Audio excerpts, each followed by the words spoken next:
There is a moment at the very end of an episode called 201, broadcast in April of 2010, where the main characters are supposed to deliver the moral of the story.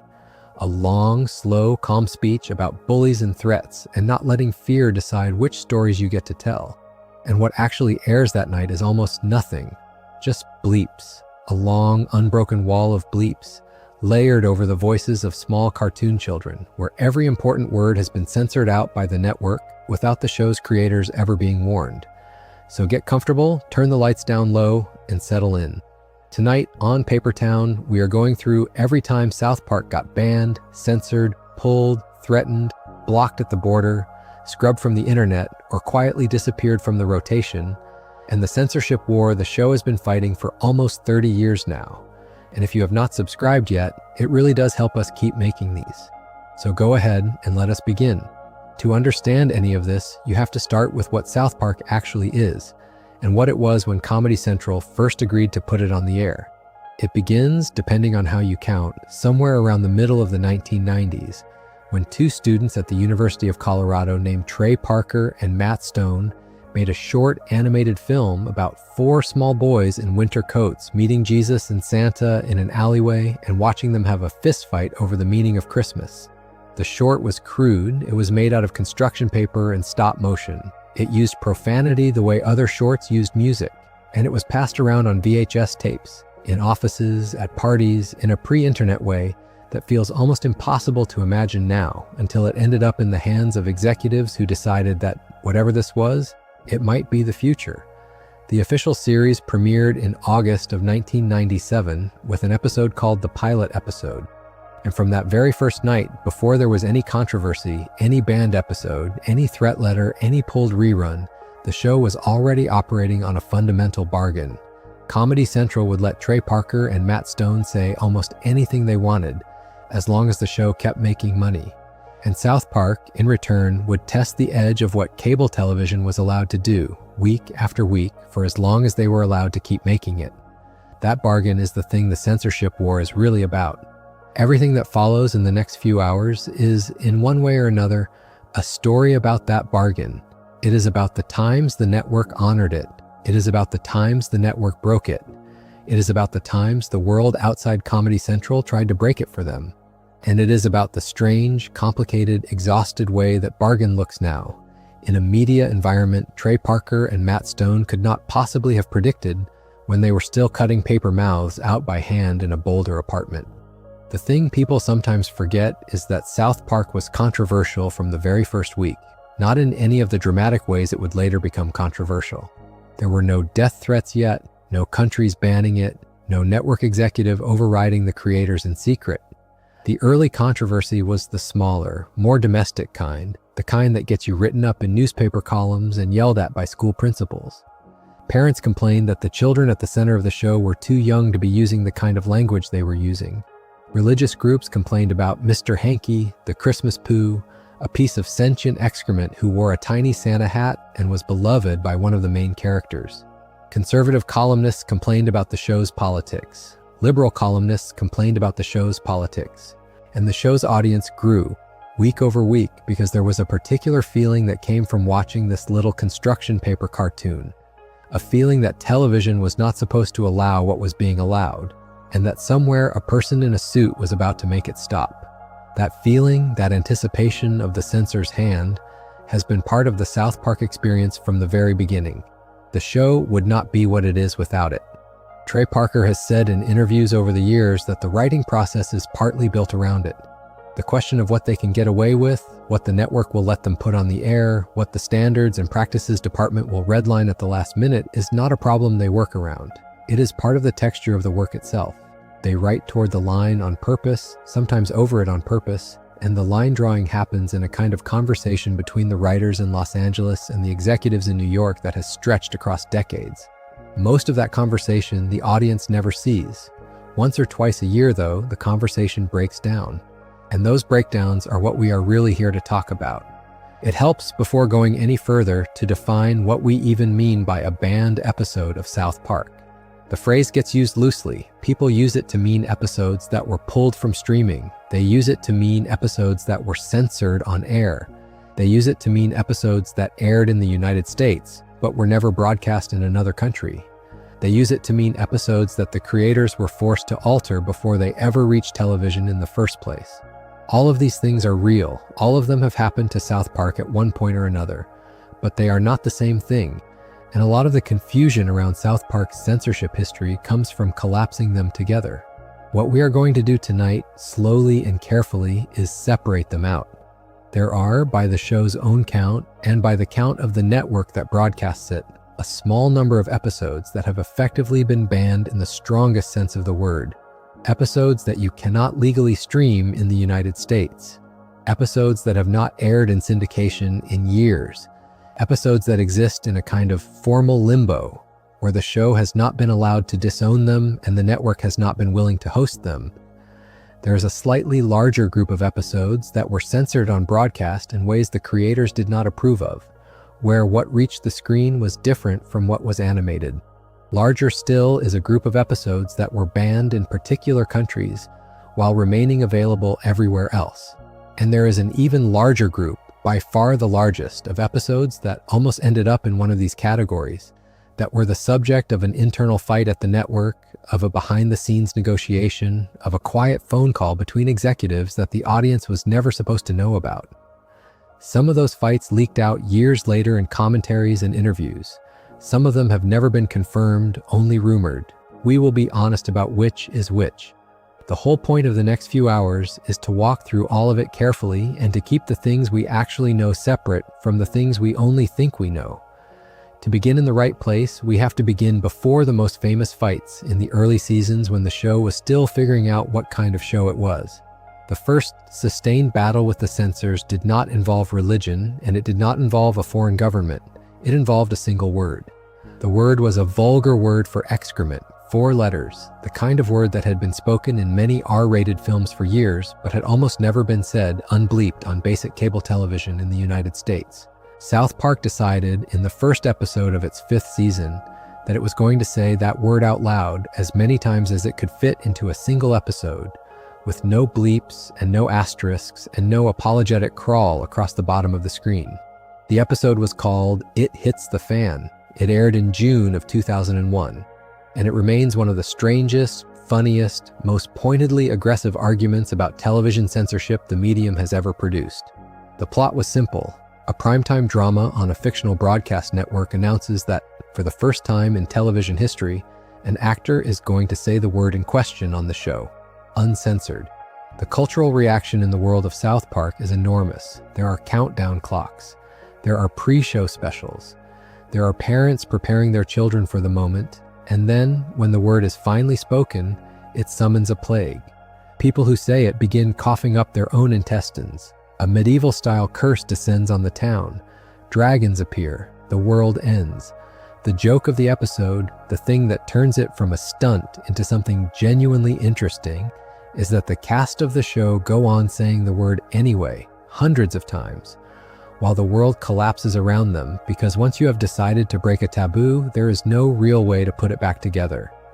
The episode used the word in question 162 times, with a number counter running in the corner of the screen the whole time, ticking up with each utterance.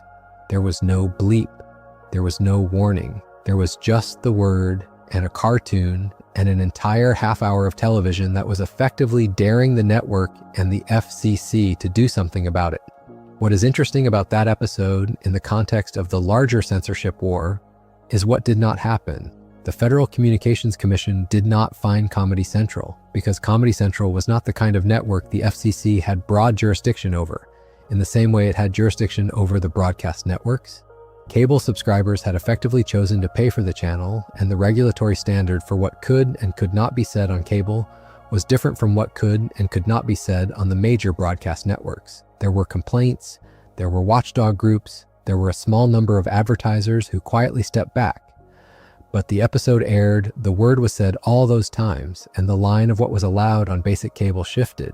Other shows began testing the same line in the months and years that followed. South Park had been the first one to walk up to it in a deliberate, almost gleeful way, and the show seemed to understand even at the time that it was making television history of a small and slightly grubby kind. The reason this matters for our purposes is that It Hits the Fan was, in its own way, a statement of intent. It was the show telling its network and its audience, in the loudest way possible, that it was going to push wherever pushing seemed interesting, and that it was willing to make the act of pushing into the subject of the episode itself. Almost every later fight about South Park's content, the fights over religion, over politics, over foreign governments, over hate speech, over real living people, ends up reflecting that initial posture. The show treats censorship as a topic the same way other shows treat romance or family. It is, for South Park, never just a constraint to be worked around. It is always also a story. The same season that gave us It Hits the Fan also gave us, almost as a footnote at the time, the first appearance on South Park of the figure who would later become the show's biggest, longest, most unresolved censorship problem. In July of 2001, only a few weeks after the profanity episode, South Park aired an episode called Super Best Friends. The premise was, by South Park standards, almost wholesome.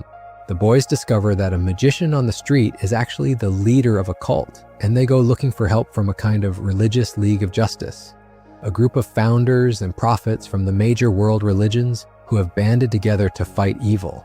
Jesus is on the team, Buddha is on the team, Krishna and Joseph Smith and Moses and Lao Tzu are all on the team.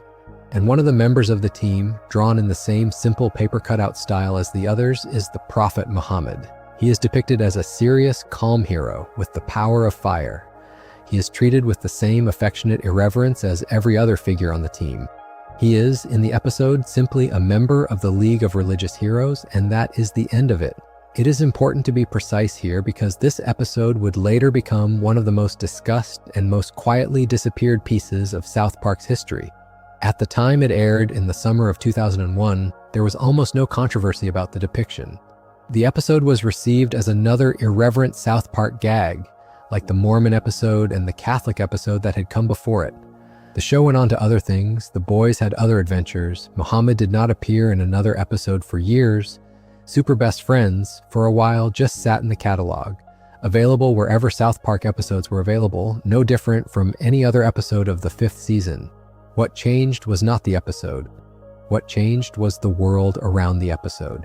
In September of 2005, a Danish newspaper called Jyllands-Posten published a set of editorial cartoons depicting Muhammad in various ways, some of them clearly meant to be provocative. The cartoons led to a wave of international protests, to consulates being attacked, to riots that killed people, to death threats against the cartoonists and the editors and anyone associated with the publication. The whole episode became known across European and American media as the Danish cartoon crisis. And what it did, very quickly, was redraw the line for any media organization that had previously thought of the depiction of Muhammad as just one more religious gag. Networks and newspapers around the world that had run cartoons of the founders of every major religion for decades suddenly stopped running cartoons of Muhammad specifically. The bar for what kind of risk a publication or network was willing to take, in terms of physical safety for its employees, had shifted in a real and measurable way. South Park, sitting on a back catalog that included a cheerful cartoon depiction of Muhammad in the Super Best Friends episode, had a problem on its hands that it had not had a year earlier. The show had not done anything new. The episode that had been considered a benign religious gag in 2001 was now, by the standards Comedy Central was using in 2006, something that would not be made in the same way. And the question that hung over the next several years of South Park's relationship with the network was what to do about it. Trey Parker and Matt Stone, by every account they have given in interviews since, were not interested in pretending that the episode did not exist. They were not interested in apologizing for it. They were also not, at least at first, interested in turning it into a war. What they wanted, more than anything, was to retain the right to depict whomever they wanted in a cartoon, on the same terms they had always done it. Their argument, which they have made many times in many forms since, was that the moment you allowed one group, any group, religious or political or commercial, to use the threat of violence to remove its founder or its symbol or its representative from satire, you had effectively handed every other group in the world the same veto. And that, in their telling, was a much more dangerous outcome than any individual cartoon. That argument is the philosophical center of South Park's censorship war. It is the argument they keep returning to in episode after episode, in commentary after commentary, in interview after interview, from 2006 all the way to the present. Whether you find the argument persuasive or not is a question you can decide for yourself. What matters for our purposes is that the argument has been consistent. The show has not moved on the principle. The network, as we will see, has moved a great deal. The first big test of that principle came in the spring of 2006 in a two-part episode called Cartoon Wars. The two parts aired about a week apart in April of that year, in the middle of the show's 10th season. The premise of the episode was a parody of South Park itself and of the larger culture of provocative animation in the United States. In the world of the episode, the animated sitcom Family Guy announces that it is going to depict Muhammad as part of a gag in an upcoming episode. The American public panics. The town of South Park boils with anger. Eric Cartman, in particular, becomes obsessed with stopping the broadcast, claiming that he is worried about offending Muslims around the world, although his actual motive, revealed later, has nothing to do with religious sensitivity and everything to do with Cartman's hatred of Family Guy as a comedy. The episode becomes a satire about how American media reacts to its own willingness or unwillingness to depict the prophet. It is also very clearly an argument about Comedy Central itself.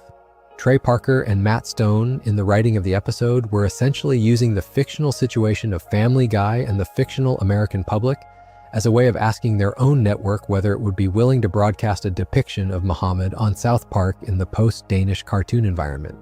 The answer, when the second part of the episode finally aired, was no.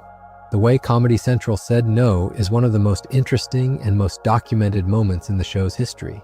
In the second part of Cartoon Wars, the writers had built a scene around an image in which the fictional Family Guy was supposed to show Muhammad handing a football helmet to another character. The image was, by the standards of South Park, completely innocuous. Muhammad was not the subject of a joke. He was depicted simply as a calm man with a football helmet, an almost throwaway visual that the larger plot of the episode used to make a point about how absurd the panic around such an image was. Comedy Central, after extensive internal discussion, refused to air the image. What viewers saw instead, on the night the episode broadcast, was a black screen with white text. The text said that the network had refused to broadcast an image of Muhammad on its network. The rest of the scene, as written, went on in audio.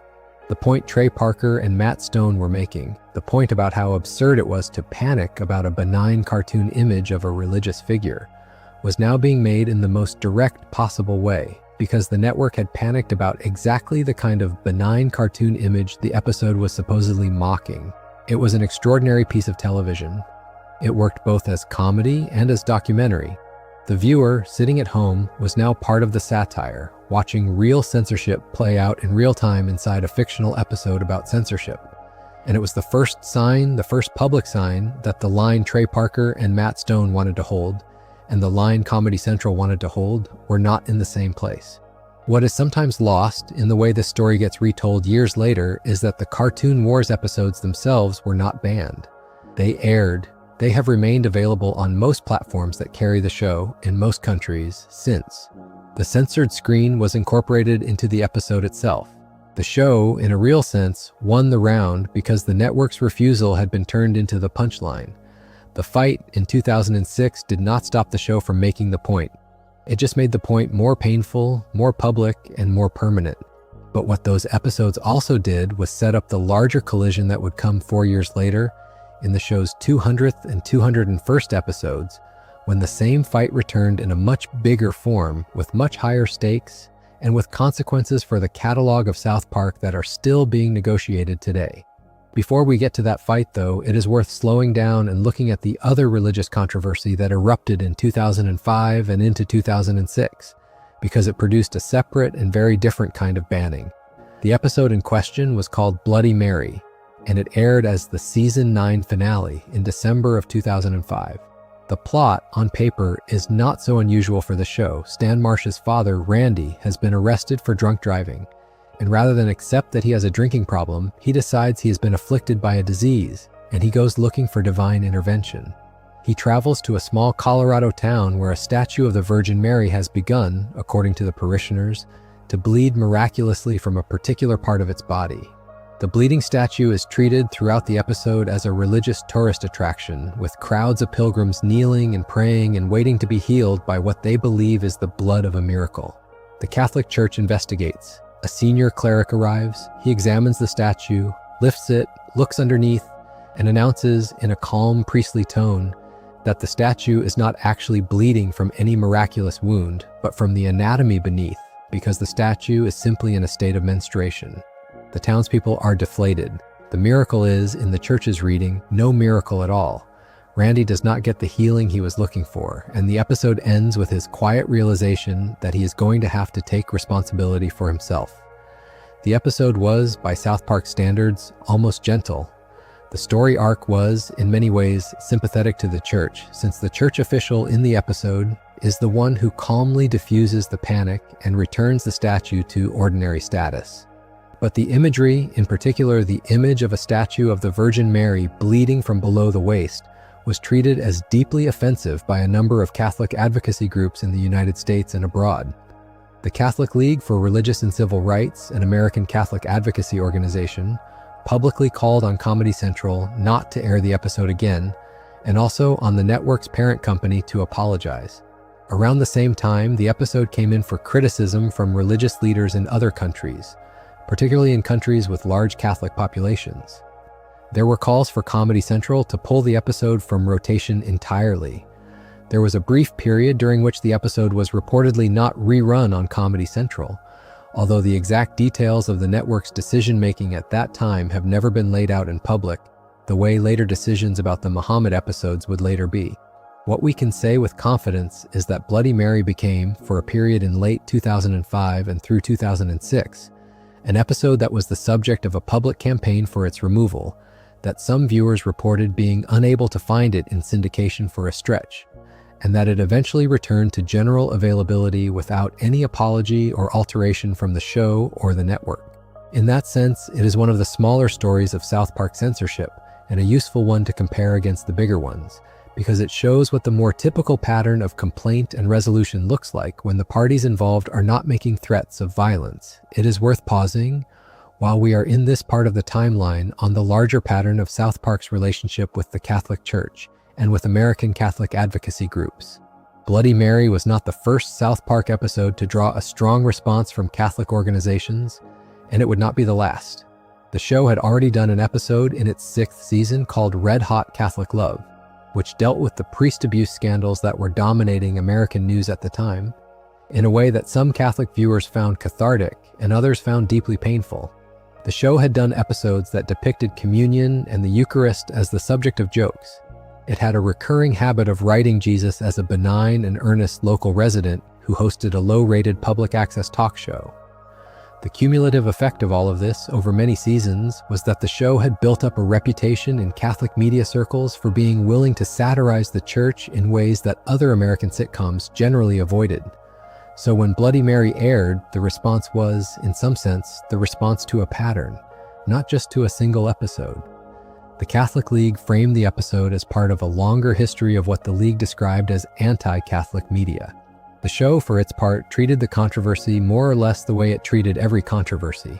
It did not apologize, did not pull the episode permanently, did not alter the script for future broadcast. It simply made another episode the following season and moved on. That is, in many ways, the show's typical posture toward complaint. It absorbs the complaint, notes it, and keeps making the show. What makes the Bloody Mary case worth lingering on is not the controversy itself, but the way it foreshadows a question that comes up again and again in the larger censorship war. The question is whether South Park, over its run, has been even-handed in what it satirizes.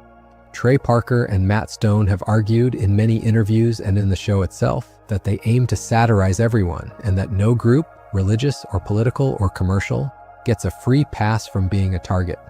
The show has done sustained episodes about Mormons, about Catholics, about Scientologists, about Jews, about evangelical Protestants, about atheists. It has done episodes about Republicans and Democrats, about Hollywood liberals and small-town conservatives, about specific name celebrities and specific name politicians. The creators have argued that the only way to be a fair satirist is to refuse to give anyone protection. and that the moment you start excluding particular targets, you have effectively given those targets a kind of veto over your work. Critics, including the Catholic League and various other advocacy groups over the years, have countered that some targets seem to come in for more relentless treatment than others, and that being equal opportunity in principle is not the same as being equal opportunity in practice. That debate has gone on for almost the entire run of the show. It is not a debate that gets resolved in one episode or in one controversy. But the Bloody Mary case is one of the early, clear examples of the dynamic, and it sets up some of the language that the show and its critics would still be using 20 years later.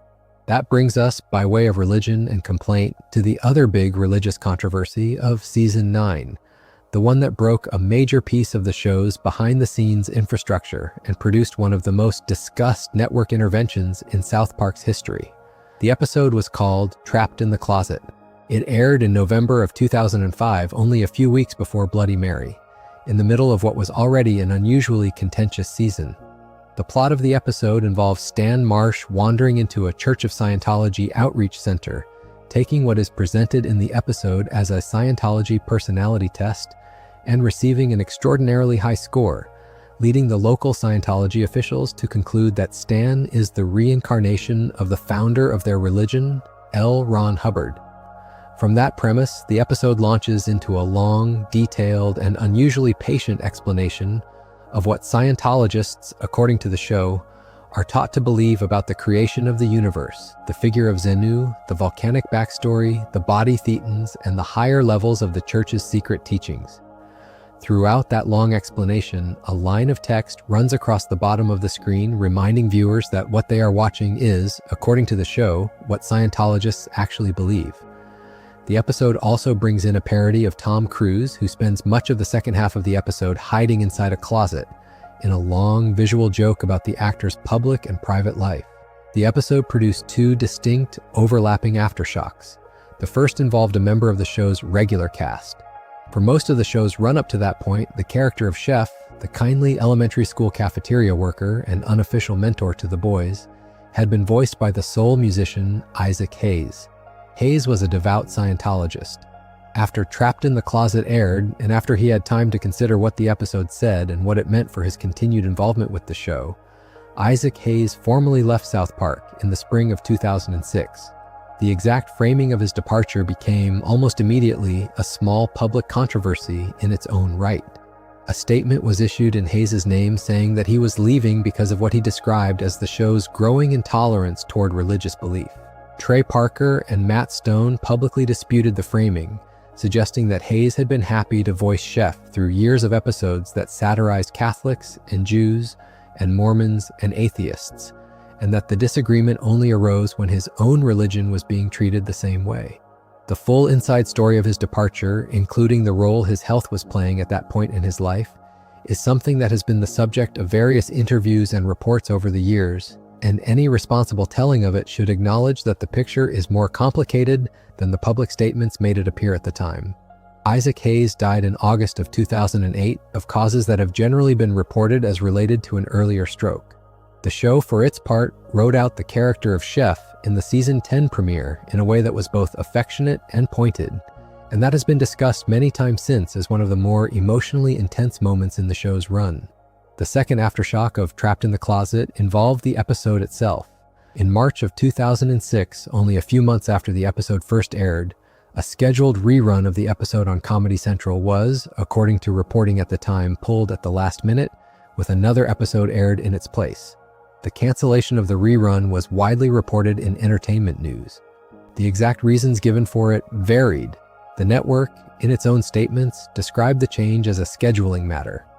Reporting in the trade press at the time, and later commentary from Trey Parker and Matt Stone, suggested that there had been pressure from outside the network related to Tom Cruise and the studio relationship between Cruise and other arms of the larger media company that owned Comedy Central. The exact details of who said what to whom and what specific threats or pressures were applied have never been fully confirmed in public, and any careful telling has to leave the reporting where it stands rather than make it neater than it actually is.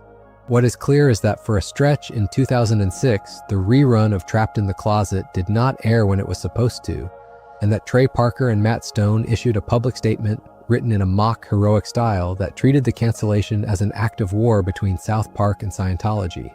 The episode returned to broadcast and to streaming relatively quickly. It is, as of this writing, generally available in most markets where the show streams. But the brief disappearance of the rerun and the public statement that followed it became a template for how the show would respond to network pressure for years to come. The pattern, in retrospect, looks like this. The network pulls or alters something. The creators respond by making the pull or the alteration the subject of further comedy. The episode in question, or the question of the episode, becomes a permanent part of the show's mythology. The fight gets folded into the brand. That is the pattern that would matter most when the show approached its 200th episode, in the spring of 2010. By that point, South Park was in the middle of its 14th season. It had been on the air for almost 13 years. It had survived multiple religious controversies, multiple advertiser controversies, multiple internal fights with its network. It had also become, by any reasonable measure, one of the longest-running animated programs on American basic cable, even if it was not the absolute longest-running primetime animated show on American television. And it was about to celebrate that longevity with a self-conscious anniversary episode. The 200th episode of South Park was conceived as a kind of summing up, a return of dozens of guest stars and recurring characters from across the show's run, an extended joke about the show's own history of upsetting people and being threatened with lawsuits. The premise, in retrospect, is almost too perfect. Tom Cruise in the episode is upset about the way he was depicted in Trapped in the Closet years earlier. He has organized a class action of sorts, a coalition of every celebrity that South Park has ever mocked, and they are threatening the town with destruction unless the town can produce the one figure they want as their cover, the only celebrity who has never been mocked on the show. The figure they want is the Prophet Muhammad, so the 200th episode of South Park in 2010 becomes about whether the town can or cannot produce a depiction of Muhammad to satisfy a coalition of angry celebrities. The episode is a victory lap, a self-parody, and a deliberate reopening of the question that the show had been forced to back away from in Cartoon Wars 4 years earlier.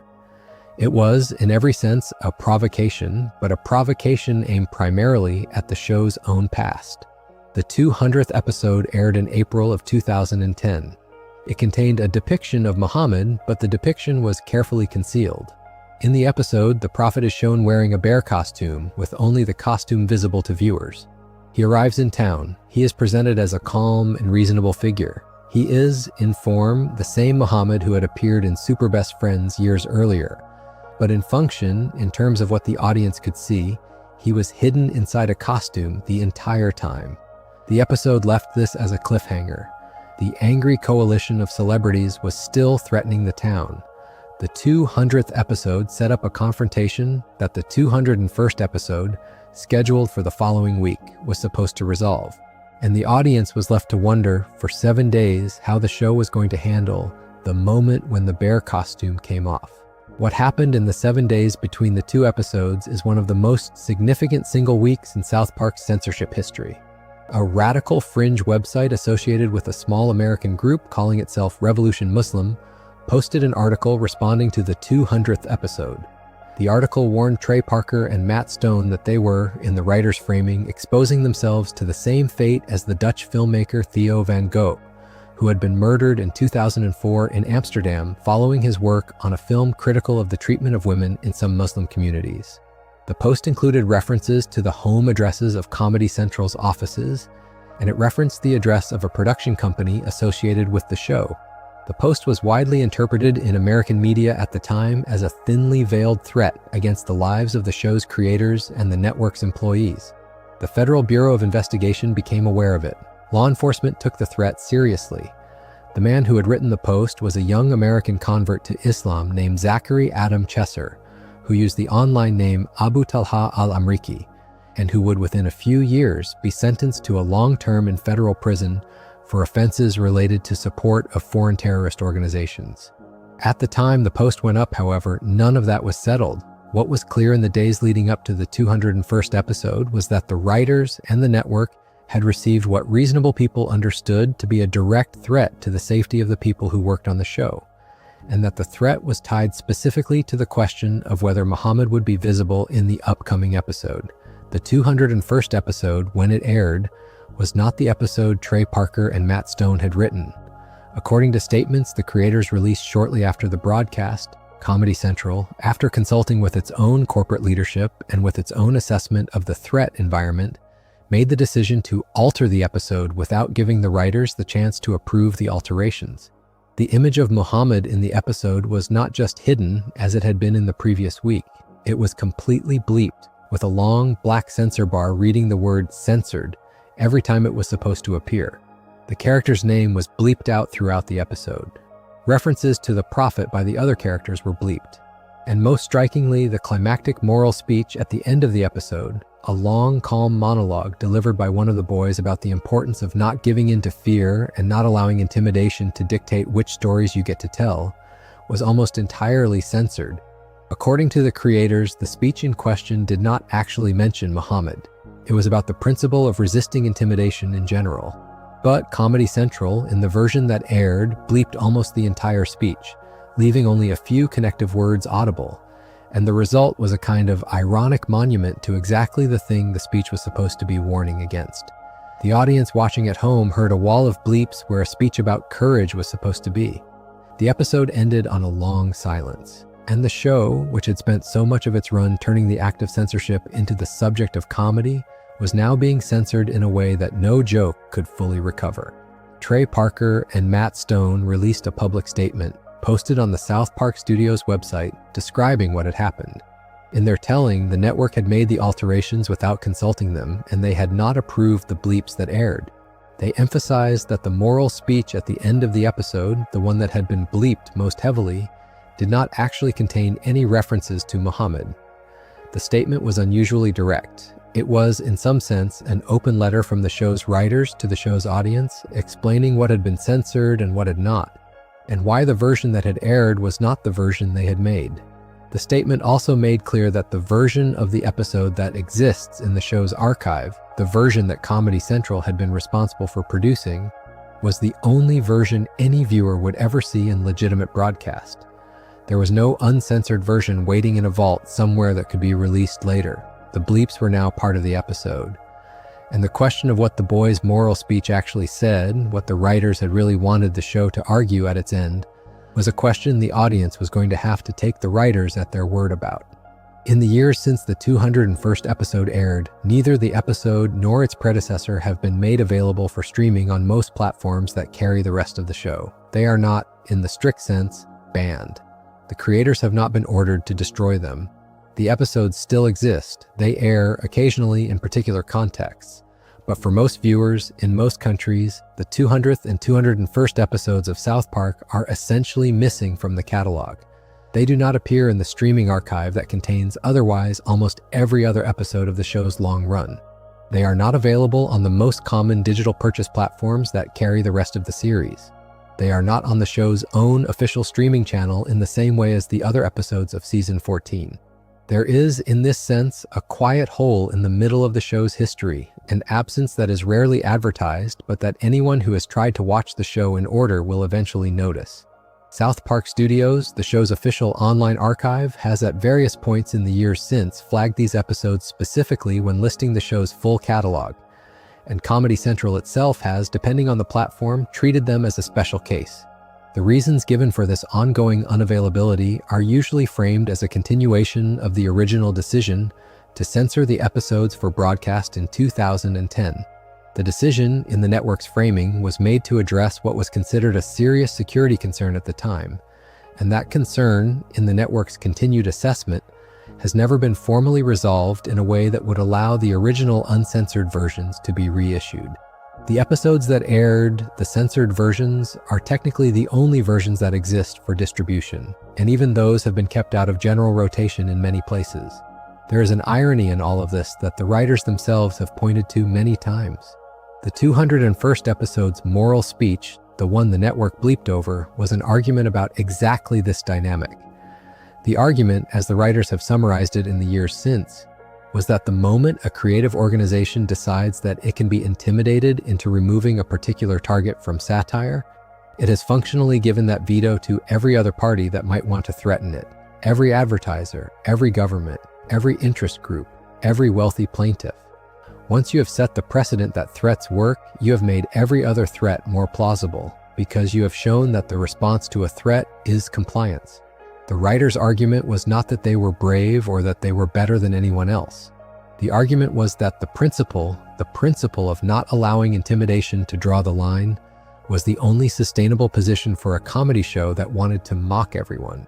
They could not, in good faith, be the show that satirized one religion without being willing to satirize another, because the moment they accepted that some founders were off limits, they had abandoned the only ground from which the rest of their work made any sense. That, they argued, was the actual content of the moral speech the network bleeped over, and that, more than the individual episode itself, was the larger point that they wanted the audience to remember. It is worth being clear, though, about what Trey Parker and Matt Stone have not said. They have not, in their public statements, named Comedy Central as a cynical or bad faith actor. They have, in many places, said that they understood the network was facing a genuinely difficult position. The threat against the show was real. The legal and security implications were not abstract.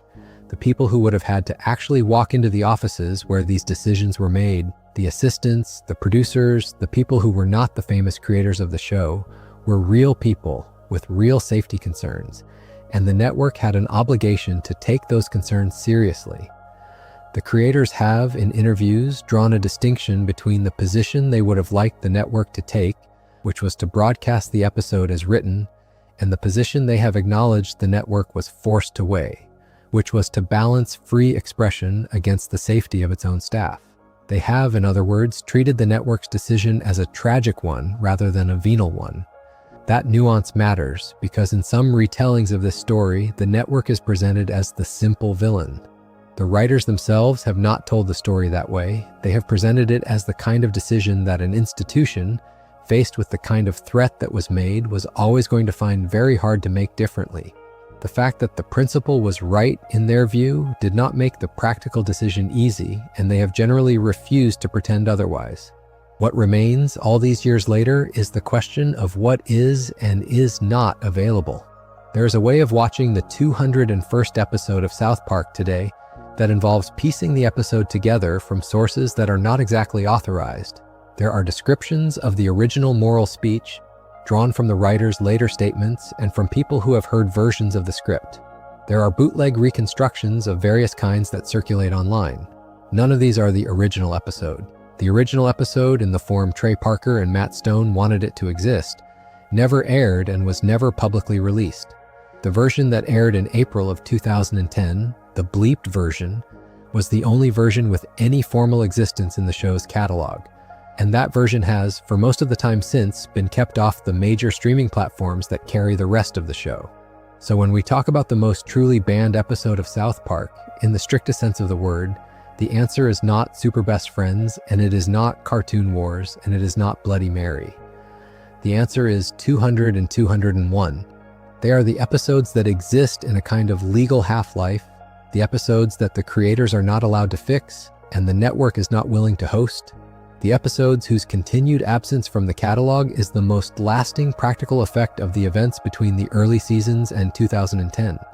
The fallout of those events ran further than just the 2 episodes at the center. In the weeks and months following the 201st broadcast, the question of what to do with the older episode that contained an undisguised, unhidden, totally normal depiction of Muhammad, the Super Best Friends episode from 9 years earlier, became a separate quiet matter.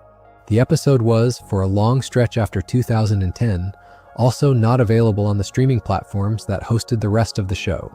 The exact moment at which it was pulled and the exact justification given for it being pulled were not the subject of a single dramatic announcement in the way that the 201st decision had been. The Super Best Friends episode simply disappeared from the most common places people went to watch South Park, and for a long time it remained absent. It would at various points over the following decade return and disappear again, depending on the platform and the country and the licensing arrangement. For some viewers, it was easy to find in the right region. For others, it was effectively gone. The pattern, in retrospect, looks like a slow, undeclared decision by the network and its various partners to treat any episode containing an explicit depiction of Muhammad as a special handling case, regardless of how innocuous the depiction itself was.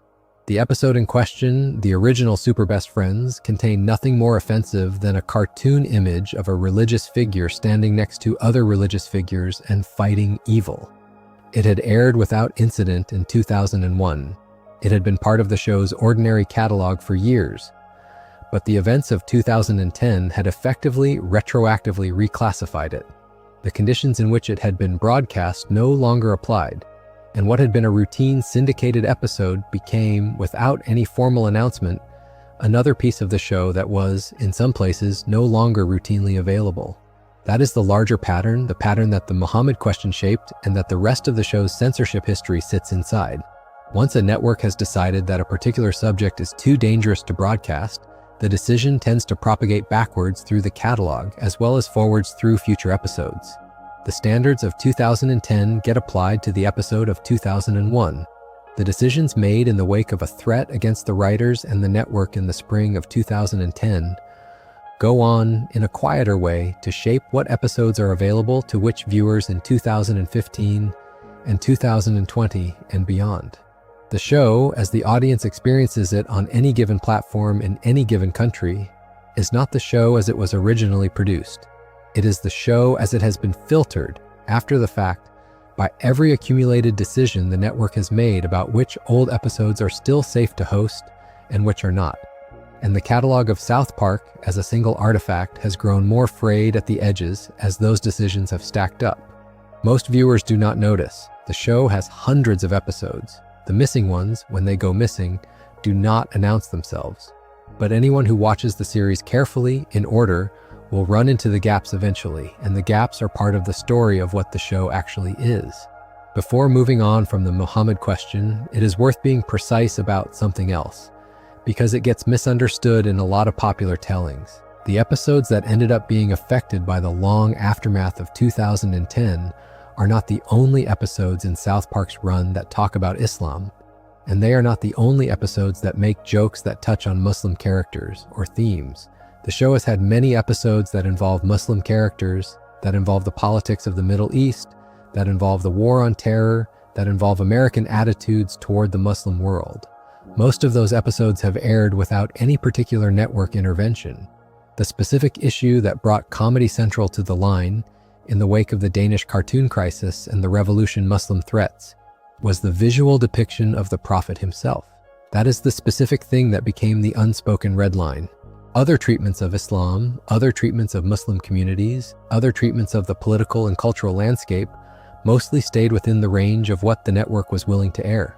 So the censorship story on this particular subject is more narrow than people sometimes describe it. It is not a story of the show being forbidden to talk about a religion. It is a story of the show being forbidden, in practice, to draw a single specific figure. The distinction matters because it is the precise shape of the line, and lines in the censorship history of a long-running show are almost always more specific and more strange than they first appear. With the Muhammad question parked in that uneasy position, the show went on through the next decade to test a series of other lines, some of them quite different in character. The next big censorship story does not involve a religion at all. It involves a country, and it is, in its own way, one of the most consequential single confrontations in the show's history, because it ended with South Park being formally and effectively banned from one of the largest media markets on Earth. In October of 2019, in the second episode of the show's 23rd season, South Park aired an episode called Banned in China. The plot of the episode followed Randy Marsh, who by this point in the show's run had become a regular co-lead character, the owner of a marijuana brand called Tegrity Farms, on a trip to mainland China. The premise was that Randy was trying to expand his cannabis business into the Chinese market, and that to do so he needed to negotiate with various Chinese authorities and intermediaries, all of whom were portrayed in the episode as enforcing strict ideological and commercial conditions on doing business in the country. At the same time, in a parallel plot line, the boys back in Colorado were trying to make a heavy metal biopic about their friend Stan's band, and they kept running into a sequence of American studio executives who would not greenlight the film unless the script was rewritten to be friendly to the Chinese market. The two plots converged into a sustained satirical attack on American media companies and their willingness, in the show's reading, to alter their own creative content in order to maintain access to the Chinese box office and the Chinese streaming environment. The episode named names. It mocked specific American sports leagues. It mocked specific American film studios. It mocked specific American actors. It mocked the figure of Winnie the Pooh, who at that point had become a kind of meme in protest movements within and around China, because of the way the character had been used in some places to compare to the Chinese leader. The episode ended in classic South Park fashion with a long monologue about how American entertainment had effectively abandoned its own free expression in order to keep selling movie tickets and streaming subscriptions to one of the largest audiences on the planet. The Chinese government's response was swift and total. Within days of the episode airing, references to South Park were scrubbed from the largest Chinese social media platforms. The show's name, the names of its characters, related fan communities, and discussion threads, all of them effectively vanished from the internet inside mainland China. The show itself, which had not been formally licensed inside the Chinese market in the same way that some other Western shows were, but which had been available through various streaming and unofficial channels, became unavailable through any legitimate or quasi-legitimate route. The ban was, by the standards of these things, almost complete. It was also, given the subject of the episode, the most direct possible proof of the episode's own thesis. South Park had made a show arguing that any American studio that wanted to maintain access to China would inevitably end up tailoring its content to Chinese state preferences. And the show was now being treated by the Chinese government in exactly the way the show had described. The episode had not been pulled. The show had not apologized. And the Chinese state had responded by simply removing the show from the country's media environment. The response from Trey Parker and Matt Stone a few days after the ban became public was characteristic and is one of the most discussed single statements in the show's history. They issued on the South Park Studios accounts a short mock apology to China. The apology was written in a parodic style framed as exactly the kind of statement that an American entertainment company might make if it wanted to be welcomed back into the Chinese market. The statement praised the Chinese government effusively. It cited the great work of the Chinese state. It welcomed Chinese censors into the writer's room. It noted that the apology was being made in the spirit of supporting greater opportunities for entertainment companies to do business in the Chinese market. And it ended in a way that is hard to read without laughing, with the suggestion that South Park, like the National Basketball Association at that point in the same news cycle, would happily say whatever was required of it. The statement was, on its face, a parody. It was an apology in the form of a refusal to apologize. It told the audience in the loudest possible way that the show was not interested in being welcomed back. And it became, within a few days of being posted, one of the most circulated pieces of South Park-related media of the year. The Chinese ban, as far as anyone outside the country can tell, has not been lifted. South Park, as of the time of this writing, remains effectively unavailable inside mainland China. References to the show on Chinese social platforms continue to be heavily restricted. There has been no public negotiation between the show and the Chinese government, and the show has, in subsequent seasons, continued to make episodes that take direct aim at Chinese policy, at Chinese surveillance, at the relationship between American technology companies and Chinese state interests. The episode of Banned in China and the episode after it, which carried on some of the same themes, became, in retrospect, a pivot point in the show's relationship with foreign markets. It was the most public test of the question of whether South Park would alter its content for foreign access. The answer the show gave in 2019 was no. And the practical effect of that answer was that the show became, for a population of more than 1 billion people, formally unavailable. The show traded the Chinese market for the right to keep making the same show. It is one of the cleanest, most public choices any American entertainment property has made in the modern era. And it is, in the censorship war we are walking through tonight, one of the rare cases in which the show was the side that did not move at all. China is not the only country to have placed restrictions on South Park, and it is worth slowing down and looking at the larger international map, because the show's experience in different countries reveals a lot about how cultural and legal regimes around the world differ in their treatment of cartoon satire. The simple version of the story, the one that gets told in single sentences, is that South Park has been banned in many countries. The more accurate version is that South Park's availability in any given country is a layered thing, mediated by national broadcasters, national streaming platforms, parental advisory ratings, religious sensitivities, political climate, and the specific licensing arrangements that the show's distributor has been able to negotiate. Bans in this environment often look less like the dramatic single decisions of an angry government and more like a slow accumulation of decisions by individual broadcasters not to carry the show, or to carry it only on the late-night schedule, or to carry it only with extensive on-screen warnings, or to carry only an edited subset of the episodes. In Russia, the show ran into formal regulatory trouble in the late 2000s.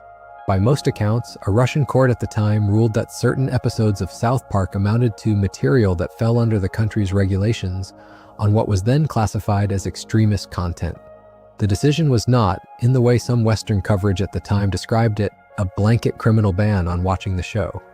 It was, more narrowly, a determination about how the show could be classified and distributed by Russian broadcasters and streamers. The practical effect was that the major Russian broadcaster carrying the show at the time stopped airing it, and that South Park, for a period, was difficult to find through legitimate Russian distribution channels. The exact list of episodes named in the original Russian determination and the exact regulatory pathway that the show took from that determination through the subsequent years are the kind of details where the available English language sources are not always in agreement, and where any careful treatment should leave room for the messiness of how foreign regulatory decisions translate into American press coverage. What can be said with reasonable confidence is that South Park is one of a number of Western shows that has had a complicated, off and on relationship with Russian distribution, and that the complications have tended to be related to the show's depictions of religion and to specific episodes that were read in Russian political contexts as offensive to particular religious or ethnic communities. Other countries have had narrower, more specific issues with particular episodes. Sri Lanka, by some reports, restricted broadcast of episodes related to particular religious figures at various points.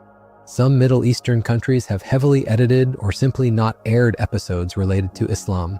There have been periods in which various national broadcasters in Europe have refused to air specific episodes, particularly those related to the Catholic Church or to specific real-living politicians.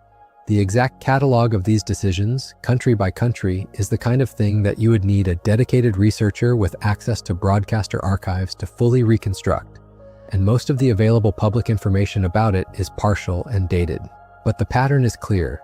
In almost every country where South Park has been distributed, individual episodes have at some point been the subject of broadcaster-level decisions to skip or delay or alter the episode for local audiences. Most of those decisions did not rise to the level of a public scandal. They were made quietly by local programming executives on the basis of local sensibilities. They are part of the larger picture of what it means to be a show that travels. The clearest examples of episode-level alterations for foreign audiences usually involve the show's depictions of named real-world political and religious figures. Different countries have different legal regimes around the depiction of heads of state. Different countries have different rules about the depiction of religious founders. Different countries have different rules about the depiction of specific named celebrities.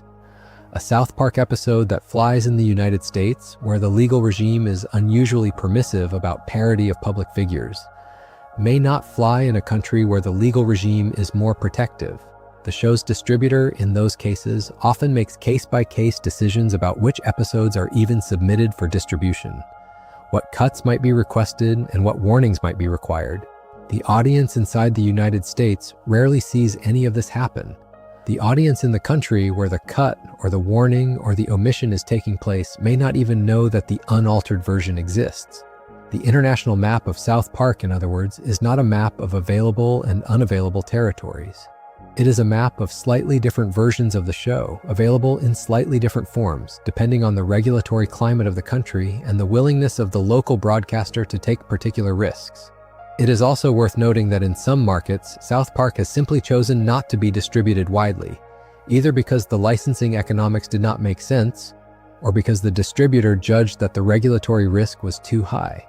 There is a difference in the censorship war we are walking through between an episode being formally banned and an episode being voluntarily withdrawn, and the second category is much larger than the first. The decisions that go into voluntary withdrawal often involve the show's own corporate parent, a parent company that has other business in a given country, A movie studio in the same conglomerate that wants to release a film in that country, a streaming arm that wants to launch in that country, a theme park or a publishing arm with local presence, may have reasons to be cautious about which episodes of which shows are made available there. South Park, sitting inside a larger media company that has all of these other lines of business, has at various points been affected by those calculations. None of those decisions ever get announced as bans. They show up as gaps in catalogs, as country-specific selections, as polite refusals to provide certain episodes for review. The aggregate effect over many years and many markets is that what counts as a banned South Park episode depends a great deal on where you are sitting when you ask the question. That is one of the things that makes the show's censorship history so interesting to walk through carefully. It is not a single dramatic story. It is many overlapping stories, on many scales, in many regulatory environments. There is the loud public story of the Muhammad question, which we have already spent time on. There is the loud public story of the China ban, which we have already spent time on. There is the quieter story of national broadcaster decisions, which rarely gets a single page of reporting. There is the still quieter story of the show's own corporate parents' decisions, which rarely gets reported at all. And inside the show itself, there is the most internal layer of all, the layer where the writers and the network are doing the daily negotiation about what makes it into a given episode in the first place. That last layer, the layer of internal review and self-editing, is the one the audience never sees, and it is the one that, in many ways, shapes the show more than any of the others. To talk about that layer honestly, we have to talk about what gets cut before an episode is ever finished. South Park has a famously fast production schedule. The episodes are written, animated, and finished often within a single week of the air date. Trey Parker and Matt Stone have described in their documentary about the production of the show the way that the entire process is built around a final cut that happens often within hours of the broadcast. That tight schedule is one of the things that makes the show as topical as it is. It can respond to news that broke days before the episode aired in ways that almost no other animated show could. But the same tight schedule means that the network's review process has to happen in something close to real time as well. The Standards and Practices Department, the Legal Department, the network's executive review, all of those checks have to happen quickly, sometimes within a single afternoon. And in the rush, decisions get made about which jokes can stay, which lines need to be rewritten, which visuals need to be obscured. Most of those decisions never become public. They are simply the friction of getting a show made under broadcast standards. But the cumulative effect of all of those decisions over more than 2 decades of seasons is its own form of censorship history, one that is invisible to the audience but very real to the people in the room. Some of those internal cuts have, over the years, become public. Trey Parker and Matt Stone have spoken in interviews about jokes that the network would not let them keep, lines that had to be rewritten, characters that had to be renamed at the last minute because of legal concerns. In some cases, the original version of an episode was leaked online by someone with access to it, and the difference between the broadcast version and the original cut became the subject of fan discussion.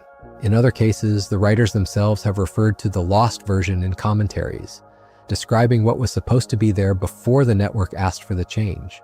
The general pattern in these stories is that the network rarely orders specific changes by fiat. The negotiation is usually softer than that. The network raises concerns. The writers either push back or rewrite or find a way to incorporate the concerns into the joke itself. The give and take is, in most weeks, the routine of making a topical animated show in the American broadcast environment. It is only when the negotiation breaks down, in the way it broke down around 201, that it produces the kind of public confrontation that ends up in the histories. Most weeks, the system works. The episode airs, the audience watches, and the small accumulation of cuts and rewrites and quiet adjustments are absorbed into the texture of the show. What is sometimes harder to talk about than network notes are the controversies that involved real living people. South Park's habit of putting real celebrities, real politicians, and real public figures into the show, often in extremely unflattering plots, is one of the things that has made it distinctive for almost 3 decades. It is also one of the things that has produced some of the most acrimonious and long-running tensions in the show's history. There have been celebrities who have, by their own description, been hurt or offended by their depiction on the show. There have been celebrities who have responded with public statements, with attempts to have the episode altered, with private legal correspondence sent to the network's lawyers, with public threats of lawsuits that mostly did not progress. There have, in a small number of cases, been celebrities who have sued or threatened to sue in ways that the show's legal team had to take seriously, and that produced quiet alterations or holdbacks in the way certain episodes were distributed. The show's legal team, sitting at the corporate parent level, has had to weigh week after week what kinds of depictions of which real people would survive a defamation suit in the American legal environment, what kinds of depictions might fail, and what kinds of depictions might survive but cost so much in legal time that they were not worth keeping in the script. In the American legal regime, the bar for a public figure to win a defamation suit against a parody show is set quite high. The standards established by court precedent generally protect the kind of satire that South Park does, as long as the show's intent is clearly satirical, and as long as a reasonable viewer would understand that the depiction is a caricature rather than a factual claim. That is the legal doctrine that South Park has relied on for most of its run, and it is the doctrine that has allowed the show to depict real living public figures doing extraordinarily strange things in episode after episode without being driven into court. The doctrine, however, does not protect every kind of joke equally, and the show's lawyers have, by all accounts, drawn careful internal lines about what kinds of factual statements about real people can be made in the course of a joke. Allegations of specific crimes, allegations of specific private misconduct, allegations that a real person did something specific that they did not do, are the kind of jokes that the show has, on legal advice, generally either avoided or carefully framed in ways that make the satirical intent unmistakable. Most of those lines are invisible to the audience. They are absorbed into the writing of the episode. They are part of why the show, in spite of its reputation for being willing to mock anyone, has actually been sued, in the formal legal sense, relatively rarely over its long run.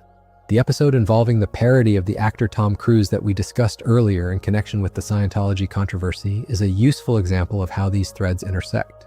The Tom Cruise sequence in Trapped in the Closet was, by any reasonable read, recognizably a satire. The actor was depicted as hiding in a closet, refusing to come out, in a long, sustained visual gag that was understood by the audience as a joke about the actor's public image. Under standard American defamation law, a joke of that kind is the kind of thing that a court would have very little trouble characterizing as parody, and the show was, in the legal sense, on safe ground. But the practical reality of being sued, even when you would eventually win, is that it costs significant time and money for any media company to defend the suit. The reported pulling of the rerun of Trapped in the Closet in 2006 was, by some accounts, less about whether the network would have won a legal fight and more about whether the network was willing to absorb the cost of having that fight. That is a different kind of censorship pressure than a government ban or a religious threat. It is the soft pressure of legal time and lawyer fees, and it has shaped what gets re-aired and what gets quietly shelved in ways that the audience often does not see. The show, in those negotiations, often does not lose its principles, but it loses time, and time is a particular kind of cost in a production schedule as tight as the one South Park runs on. Another category of censorship pressure that the show has dealt with regularly is the pressure from advertisers. American basic cable television, for most of South Park's run, has been an advertiser-supported model. The network makes its money primarily by selling commercial time during the show. Advertisers, in turn, are sensitive to the content their advertisements appear next to.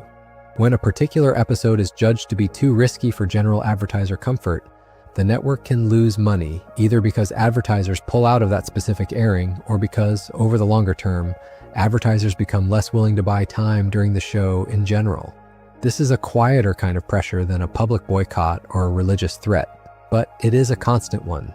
Trey Parker and Matt Stone have spoken in interviews over the years about specific episodes that they knew, going in, would be commercially difficult, and about specific advertisers who at various points had stepped away from the show after a particular episode. The show, for the most part, has continued to make the episodes it wanted to make, and the network has continued to find advertisers willing to take the risk. But the negotiation, behind the scenes, has been continuous, and the pressure has, in some cases, produced changes that the audience never knew were on the table. A related but distinct pressure has come from advocacy groups that have, over the years, expressed concern about what kinds of subjects should be handled in particular ways in a show whose main characters are written and voiced as elementary school children. South Park is rated for adults, and the network's marketing has always made clear that the show is not intended for children. But because the central characters are children, and because the show has, since its very first season, attracted a teenage audience that the network is technically not supposed to be marketing to, there has been a continuous, quiet question about how the show should handle particular subjects involving its young protagonists. Episodes that have depicted the boys in scenarios that involved any element of sexual content, even when the satirical intent was clearly to mock adult behavior, have drawn the attention of standards and practices departments and of advocacy groups for years. Episodes that have depicted self-harm, eating disorders, drug use, and similar subjects have produced specific letters and specific calls from specific organizations. Most of those letters and calls have not produced alterations. Some of them have. The line in this category is not drawn by any one religious or political pressure group. It is drawn by the slow accumulation of concerns from many directions about how children are being depicted in adult satire. There is one more category of pressure that deserves its own discussion because it has produced some of the most interesting episodes in the show's recent run. That category is the pressure that comes from inside the show's own corporate parent. South Park, over its long run, has been part of a larger media company that has at various points owned other television networks, film studios, theme parks, music labels, and streaming services. The show has, in many episodes, taken aim at parts of its own corporate parent. It has mocked specific executives. It has mocked specific corporate decisions. It has mocked the larger phenomenon of media consolidation. And while the network has, by every account, been remarkably good about letting the show keep doing this, there is a quieter question about what happens at the higher level, at the level of the corporate parent, when an episode aimed at the parent's other interests is being prepared for air. The show has, by various reports over the years, occasionally had to navigate sensitive internal politics about particular jokes that name particular sibling companies inside the same conglomerate. Most of those negotiations have produced the joke in some form. But the negotiation itself, the question of how a corporate satirist sits inside the corporation it is satirizing, has been a continuous low-level current in the show's production for decades. The Walt Disney Company appears in this picture in an interesting way, even though it has not been the owner of South Park's network. The show has, in several episodes over its long run, satirized Disney specifically, in some cases in ways that depicted a recurring parody version of the Walt Disney corporate mascot as a venal and manipulative figure. Those episodes aired, they were not pulled, they are still available, but the corporate dynamics involved between the company that produces South Park and the company being satirized have at various points been the subject of behind-the-scenes discussion. The fact that the episodes aired at all is, in itself, a small piece of evidence about how the American satirical television environment works. A satirist whose corporate parent is willing to absorb the discomfort of mocking competitors and even allies is in a different position than a satirist whose corporate parent is more cautious. South Park, for most of its run, has had a corporate parent that, however reluctantly, has continued to let the show make those calls. The Mickey Mouse parody character in particular has been a recurring figure in the show's later seasons. The character appears in various episodes as a small, frowning version of a corporate mascot with a voice that is unusually aggressive and language that is unusually profane. The character has been depicted as orchestrating the careers of specific celebrities. He has been depicted as a manipulative manager. He has been depicted as the kind of figure who runs popular music acts from behind the scenes for cynical commercial reasons. The actual Walt Disney Company has, by every public account, not pursued legal action against the show for these depictions, on grounds that the parodic framing is unambiguous. But the existence of the character in the show, and the willingness of the show to keep deploying it, has been one of the running tests of how far American parody law is going to extend in the modern era. So far, it has extended far enough. Whether it will continue to is one of the open questions in the show's future. Returning to the more conventional kind of censorship story, the show has also had to navigate repeatedly the question of how to handle racially loaded language and the question of how to handle homophobic and transphobic language. The show has done episodes in which the use of slurs has been the subject of the episode itself. The most famous of these is an episode from the show's 11th season called With Apologies to Jesse Jackson, which aired in 2007. The premise of the episode is that Stan's father, Randy, accidentally uses a racial slur on a televised game show, and the rest of the episode is built around the consequences of that incident, both for Randy personally and for the relationship between his family and the family of the boy's friend Token. The episode uses the slur in question repeatedly throughout the broadcast, in unbleeped form, in a deliberate attempt to make the audience feel the weight of the word every time it is said. The use of the word in the episode was, by Trey Parker and Matt Stone's later account, the subject of intense negotiation with the network. The network ultimately allowed the word to stay in, on the grounds that the episode's framing was clearly about the harm the word caused, and that bleeping it would have undermined the moral point the episode was trying to make. The result is, depending on which viewer you ask, either one of the most effective satirical episodes on race in the show's history, or one of the most uncomfortable. It is not, in the formal sense, a censored episode. It aired. It has remained available. But the negotiation behind it, the negotiation about whether the word could be used at all, and how many times and in what context, is one of the most documented internal censorship discussions the show has had. A similar set of internal negotiations surrounded an episode in the show's 13th season called The F Word, which aired in 2009. The premise of that episode is that a group of bikers becomes annoying to the residents of the town, and the boys begin to use a particular slur to refer to the bikers, on the grounds that the word, in their reading of it, no longer means what it used to mean and now refers to obnoxious people of any kind. The word in question is a slur that has, in its actual use in the world, been overwhelmingly used against gay men. The episode includes a long, sustained argument about the question of whether the word can be repurposed in the same way that other words have been repurposed in other contexts, and whether the original target of the word still has a claim on its meaning. The episode itself, in the world of the show, argues for the repurposing. In the real world, the episode produced a sharp pushback from gay rights advocacy groups, who pointed out that the word in question is still used as a slur against gay men in ways that are not merely historical. The exchange about the episode between the show and its critics became one of the early examples of the kind of conversation that would, in the years that followed, become a much more central feature of American media discourse. The episode aired, it has remained available. But the argument about it, the argument about whether a satirical episode can effectively reclaim or repurpose a slur, is one of the arguments that has not gone away. These episodes, the ones built around contested language, are not, in the strict sense, examples of South Park being banned.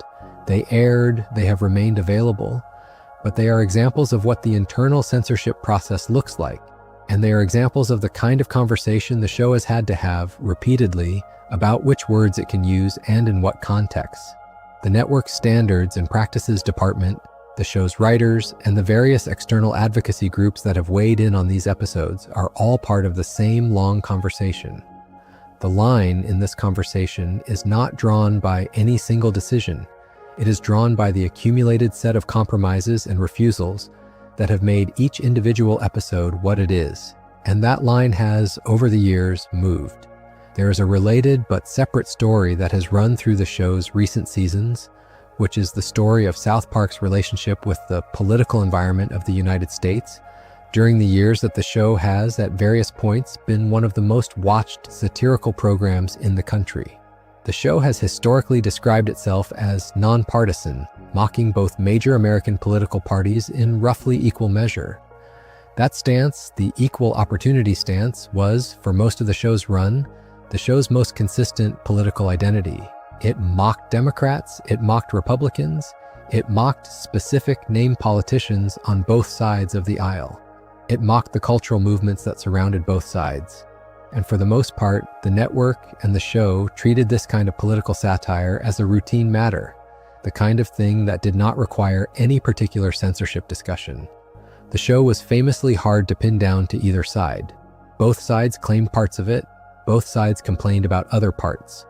What changed, in a slow and accumulating way over the second half of the show's run, was that the American political environment around the show became less stable, and the stance of equal opportunity satire became harder to sustain.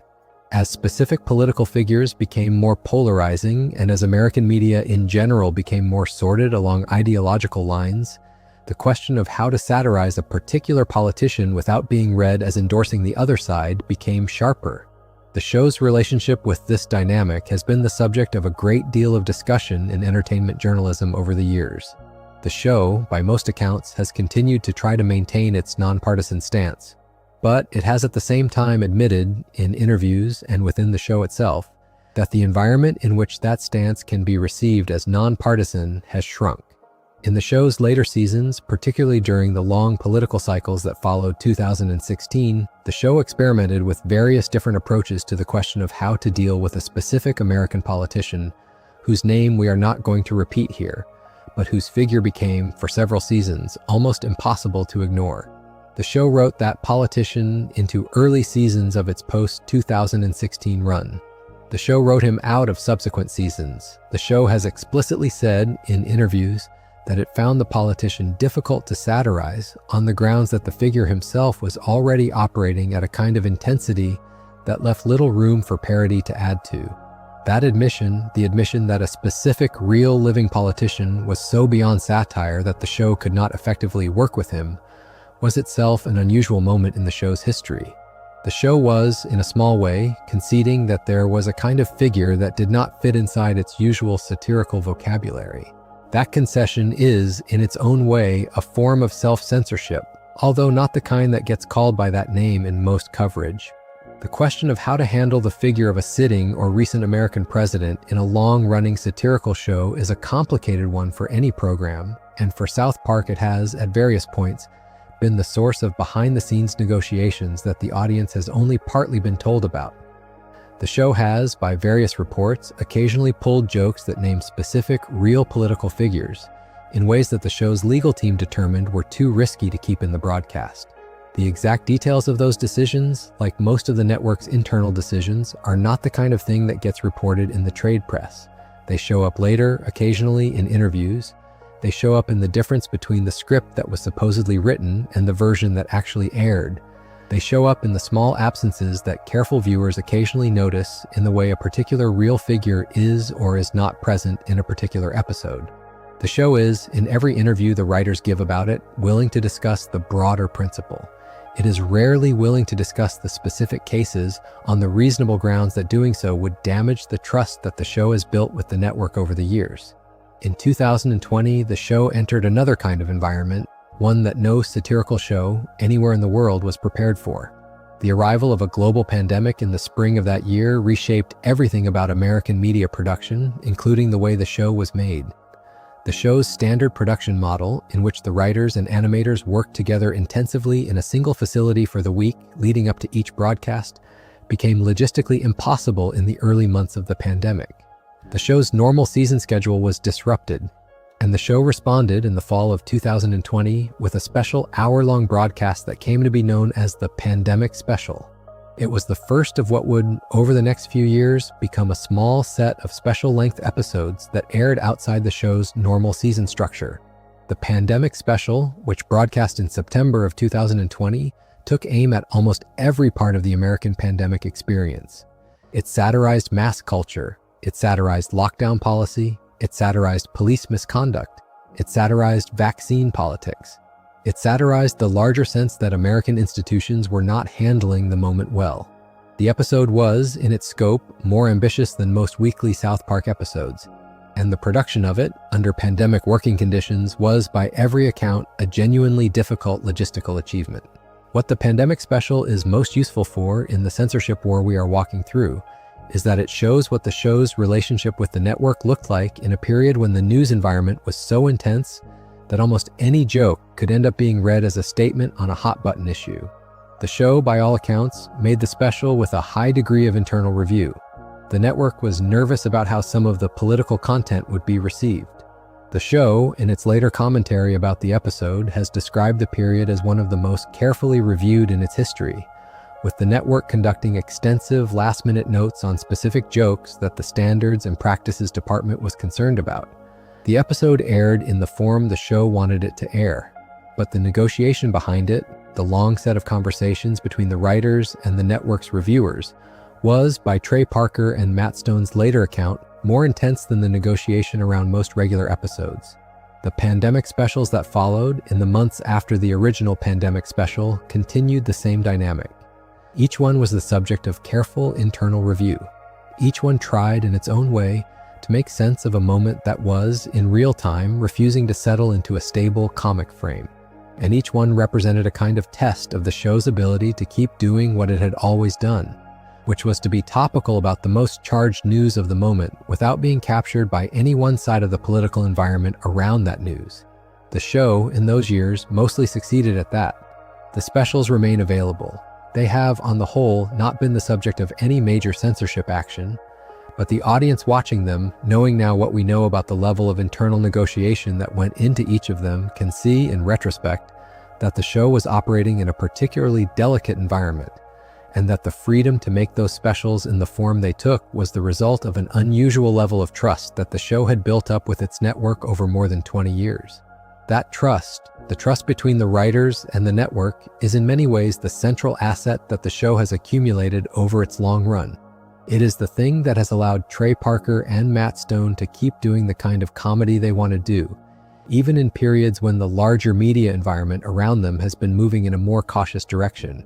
It is the thing that has allowed the show to weather the various controversies we have been talking about tonight without being canceled or fundamentally altered. And it is also the thing that, when it breaks down, in the way it broke down around the 201st episode, produces the most dramatic single moments in the show's history. The trust does not protect against every threat. There are some threats, the threat of physical violence against the people who make the show being one of them, that the trust cannot absorb. There are some threats, the threat of being banned from one of the largest media markets in the world being another, that the show has chosen to face down by simply accepting the ban, but the trust has, for the most part, held. And the network, for the most part, has continued to broadcast a show that very few corporate networks would, in the current year or whatever year you are listening to this, be willing to broadcast for the first time. There is a separate piece of the story we have not yet talked about, which is the way that the streaming era has changed what it means for an episode of South Park to be banned at all. For most of the show's first decade, when an episode was pulled from broadcast or kept out of rotation, the practical effect was that the episode was effectively unwatchable for most viewers. There were no easily accessible legitimate archives. There were no streaming services that maintained the full back catalog. If an episode did not air on Comedy Central, the audience essentially did not see it. That landscape has, in the past 15 years, completely changed. The show now has an official streaming home in various forms in various countries, and the question of what counts as an episode being banned has become correspondingly more complicated. An episode that is unavailable on the show's primary American streaming home may still be available on a secondary purchase platform. An episode that is unavailable in the United States may be available in another country. An episode that is unavailable in formal streaming form may be available on a digital purchase platform for individual download. The patchwork is dense, and the patchwork has been changing year by year as the show's licensing relationships shift and as the streaming environment around the show consolidates and splinters. In 2022 and 2023, the show's streaming arrangements underwent a major restructuring as a result of a large deal between the show's creators and the parent company that owns the show's network. The terms of that deal involved, among other things, the migration of the show's primary streaming home from one platform within the corporate parent's family of streaming services to another, and the production of a series of feature-length specials specifically for the new streaming destination. The deal was reported at the time as one of the largest in television history for a single show, and it represented, in a sense, a recognition by the larger media company of just how valuable the show had become to its overall streaming strategy. From the perspective of the censorship war we have been walking through, the most interesting thing about the deal is what it implied about the catalog. Episodes that had, for various reasons, been hard to find in the years before the deal were now being negotiated for as part of the package. The exact list of which episodes ended up in which place after the deal is the kind of thing that the public reporting at the time did not always make clear, and that requires careful checking of the show's actual streaming availability on the various platforms after the migration was complete. The general shape of the deal, however, was clear enough. The show's catalog, as a whole, was now sitting in fewer places than it had been before, and the question of what was in or out of the catalog was being negotiated more or less at the top of the corporate structure rather than at the level of individual programming decisions.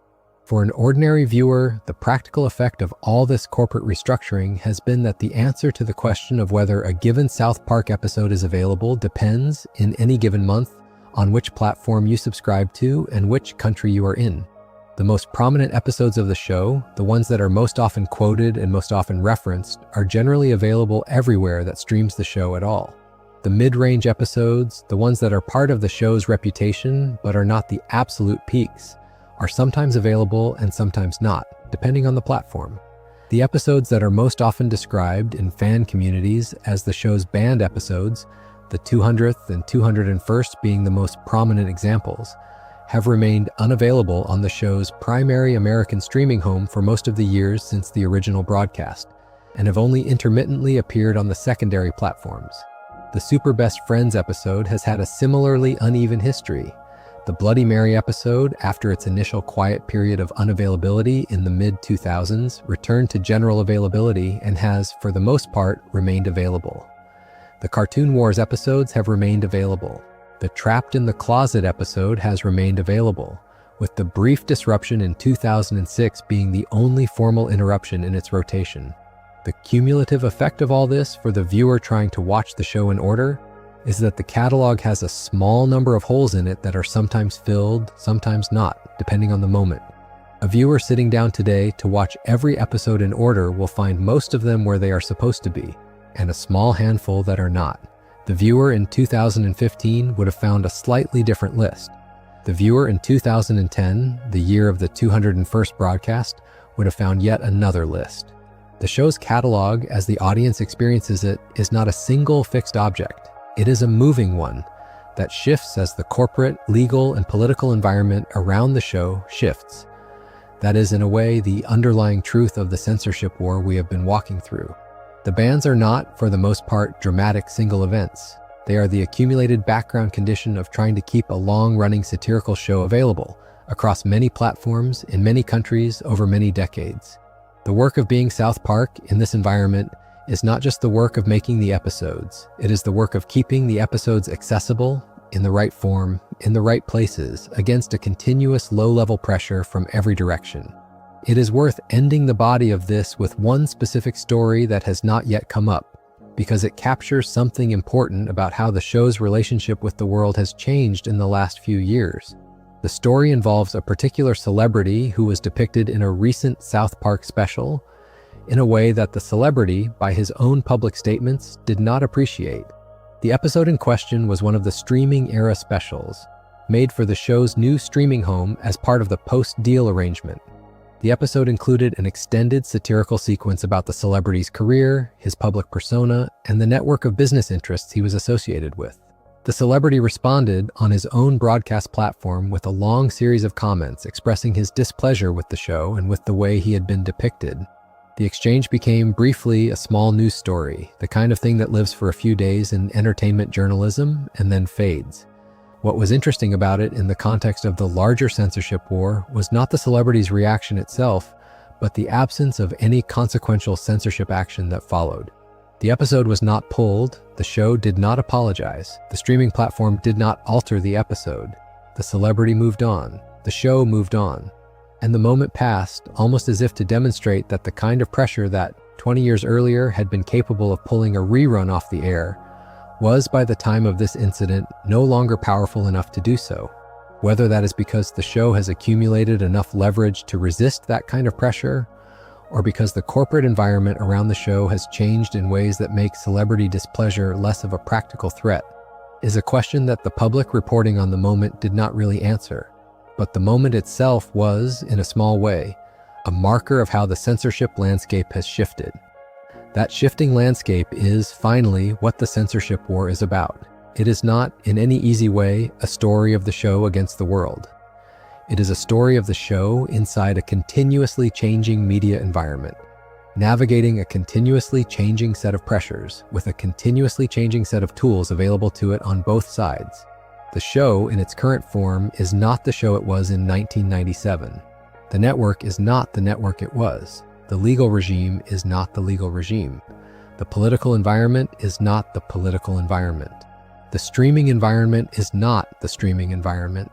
And the question of what counts as a banned episode is, accordingly, not the question it was. What used to mean an episode being pulled off cable now means an episode being absent from a particular streaming service in a particular country in a particular month. What used to mean a single dramatic decision now means a slow accumulation of small decisions made at many different levels of the corporate structure. The texture of censorship has changed, even as the underlying arguments have stayed more or less the same.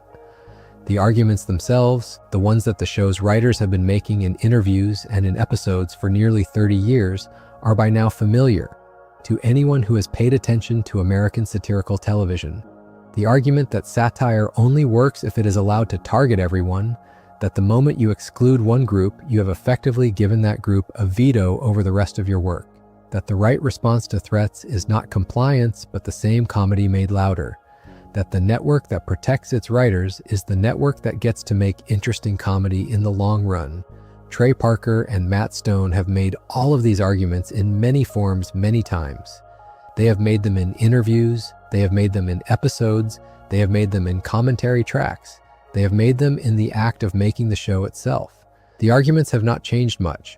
What has changed is the surrounding environment in which they are being made. The arguments that, in 2001, felt like the standard claims of a slightly edgy cable comedy, sound by the current decade more like the closing statements of a longer and harder-fought defense. The show has not become more strident. The environment around it has become more crowded. In the same period, the show's audience has also changed.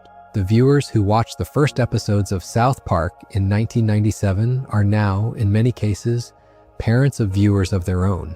The cultural memory that the show is operating on top of is now thicker than it was. References that, when the show was new, drew on the contemporary news cycle now draw, in some cases, on news cycles that are decades old. The show, in its later seasons, has had to figure out how to remain topical for new viewers, while not abandoning the long memory that older viewers expect it to honor. That balancing act has, in its own small way, also affected what kinds of episodes get made and which kinds of jokes get pursued.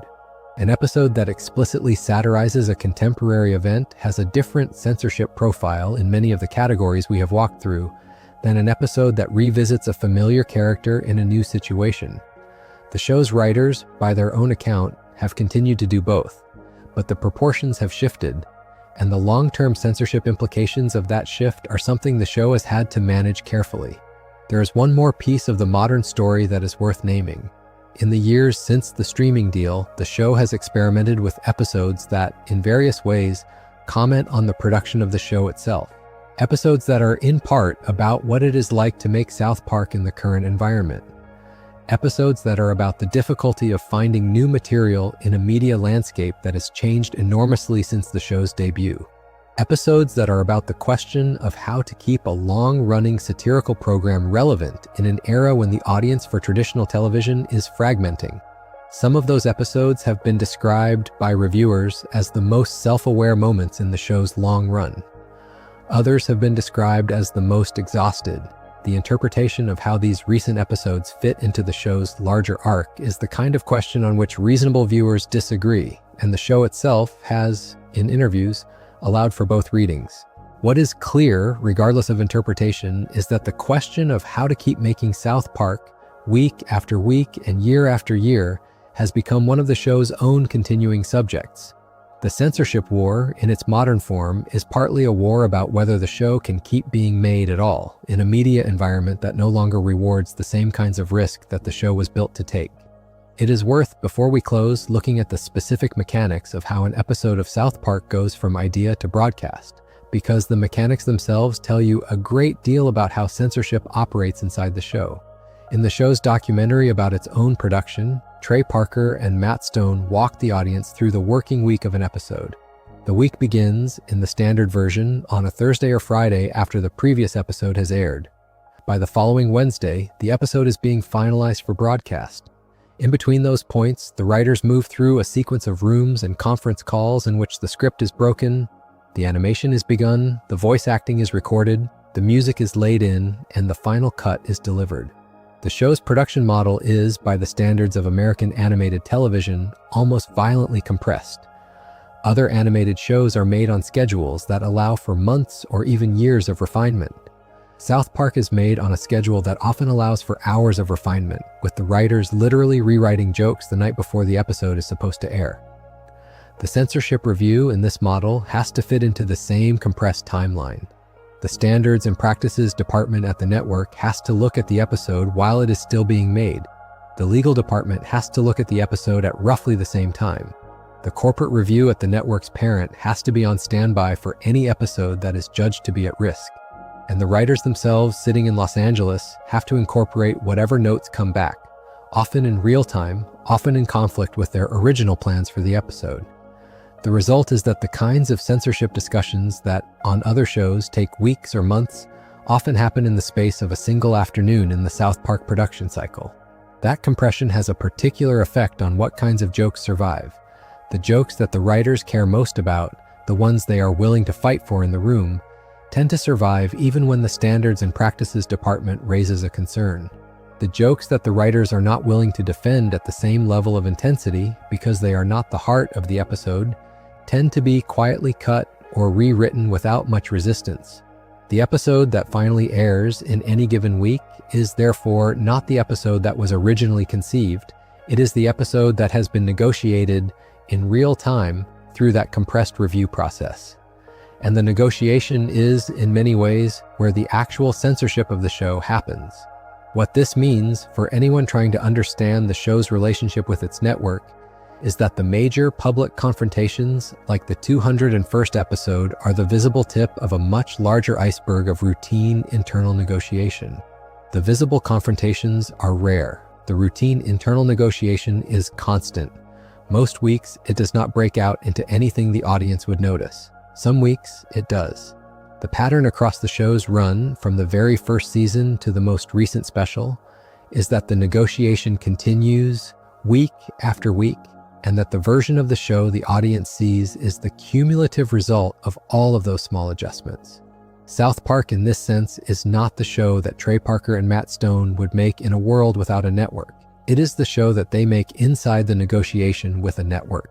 The fact that the negotiation has, for the most part, allowed them to keep making something close to the show they want is one of the most striking things about the show's history. The fact that the negotiation has, in a few cases, broken down in ways that produced lasting effects on the catalog is the other thing. It is also worth saying something about the role of the show's voice cast in all of this. South Park is famously voiced for most of its run by Trey Parker and Matt Stone themselves, with help from a small number of recurring voice actors. The vast majority of the show's characters are voiced by the two creators. That fact has significant implications for the censorship discussion. In a show where the writers are also the actors, the negotiation about a particular line is, in a real sense, an internal one. The writer who wants to keep the joke is also the actor who is going to deliver the joke. There is no friction between writer's room and recording booth because the writers and the recording booth are the same people. That has, by all accounts, helped the show keep the version of its work that the writers actually want, because there is no second voice acting layer through which the joke has to pass for approval. The writers can simply walk into the booth and record the joke they wrote. That is not, in any direct sense, a censorship story. But it is one of the structural facts about the show that has made it harder for the network to soften jokes after the fact. Once Trey Parker has recorded a line in his own voice, in his own studio, the line is in the show unless the network is willing to put significant pressure on him to record an alternate take. The network has, on occasion, asked for that, but the asking has, by all accounts, been the exception rather than the rule. One of the small ways this matters is the question of how the show handles its few real human voice actors over the years. The character of Chef, voiced by Isaac Hayes until 2006, was the most prominent example of a non-writer voice. Hayes brought a kind of authority to the character that Trey Parker and Matt Stone could not have provided themselves, and his presence in the show was, for the first 9 seasons, a significant part of what made the show feel like it had a wider voice cast than it actually did. When Hayes departed in the aftermath of Trapped in the Closet, the show had to decide what to do with the character he had voiced. The decision in the season 10 premiere was to write the character out in a sustained and emotionally complicated episode that became, in retrospect, one of the more pointed responses any American animated show has ever made to the departure of a major voice actor. The episode itself was not, in any direct sense, censorship, but it was a response to a censorship-related event, the response of a show that was effectively losing one of its voices because of a disagreement about how to handle a particular religion in the show. The handling of the episode, the way it managed both affection and anger, became one of the templates the show would use in later years when it had to respond to other departures and other ruptures. It is also worth pausing, in the interest of being complete about the show's history, on the question of whether the show's overall posture has shifted in the more recent seasons.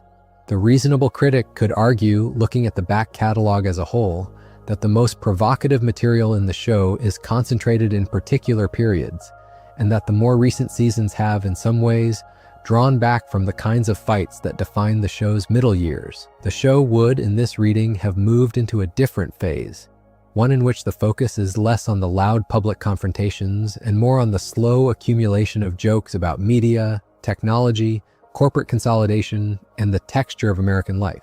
There are episodes in this more recent phase that would have been hard to make in earlier seasons. There are also episodes in earlier seasons that would, in many critics' view, be very hard to imagine making in the current phase. Whether that represents the show maturing, or the show retreating, or the show simply responding to a changed environment, is a question on which reasonable viewers disagree. The show itself, in interviews, has not offered a definitive answer. Trey Parker and Matt Stone have, at various points, said that they continue to make the show they want to make. They have also, at various points, acknowledged that what they want to make has changed as they have changed, and as the world has changed. Both things can be true. The show that began as a transgressive cable cartoon about 4 small boys in Colorado has, by now, become something stranger and more complicated, a long-running cultural institution with a deep memory of its own arguments and a continuing commitment to the principle that no one is supposed to be off-limits. One way to think about the entire censorship arc is in terms of the kinds of opponents the show has had at different points in its run. In the first decade, the opponents were mostly American advocacy groups, the kinds of organizations that would write letters, organize boycotts, and try to convince advertisers to step away. In the second decade, the opponents began to include foreign governments, religious movements, and the broader politics of international media distribution. In the third decade, the opponents have included corporate parents, streaming algorithms, and the diffuse pressure of audiences that have grown more fragmented and more ideologically sorted. Each new kind of opponent has brought its own kind of pressure, and the show has had to develop new strategies for responding. The strategies have not always worked. There are episodes that the show, in retrospect, would probably make differently. There are episodes that the network, in retrospect, would probably handle differently. But the strategies have, across the long run, allowed the show to keep going in a form that is recognizably continuous with the show that began in 1997. That continuity, the simple fact that the show is still being made by the same 2 writers and largely the same network after almost 30 years, is one of the most remarkable facts in the history of American satirical television. Almost no other show has done it. The closest comparisons, in terms of longevity and continuity, are a handful of long-running variety and sketch programs and an even smaller number of animated programs whose production model is fundamentally different.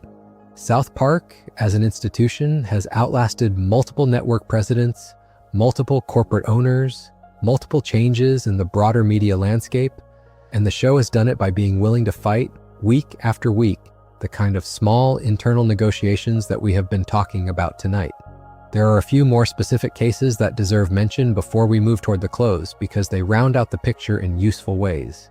One is the episode in which the show took aim at the question of how television networks handle profanity in primetime in a way that produced an unusually long and visible standards and practices discussion. The episode in question, which we touched on earlier, was It Hits the Fan, the first episode of the 5th season. But the broader argument that episode made about the relationship between networks and the language used on their shows ran through several other episodes in the show's history. The show has, on multiple occasions, used the question of what language is and is not permitted on basic cable, as itself the subject of a story. Each of those episodes has, in its way, been an extension of the original argument that It Hits the Fan made. The argument is that the rules about which words can and cannot be said are usually arbitrary, often hypocritical, and almost always more about advertiser comfort and parental complaint patterns than about anything resembling a coherent moral standard. The show has, in those episodes, mocked its own network's standards as readily as it has mocked anyone else's, and the network has, for the most part, allowed it to. That is one of the things that has made the show distinctive in the cable comedy landscape.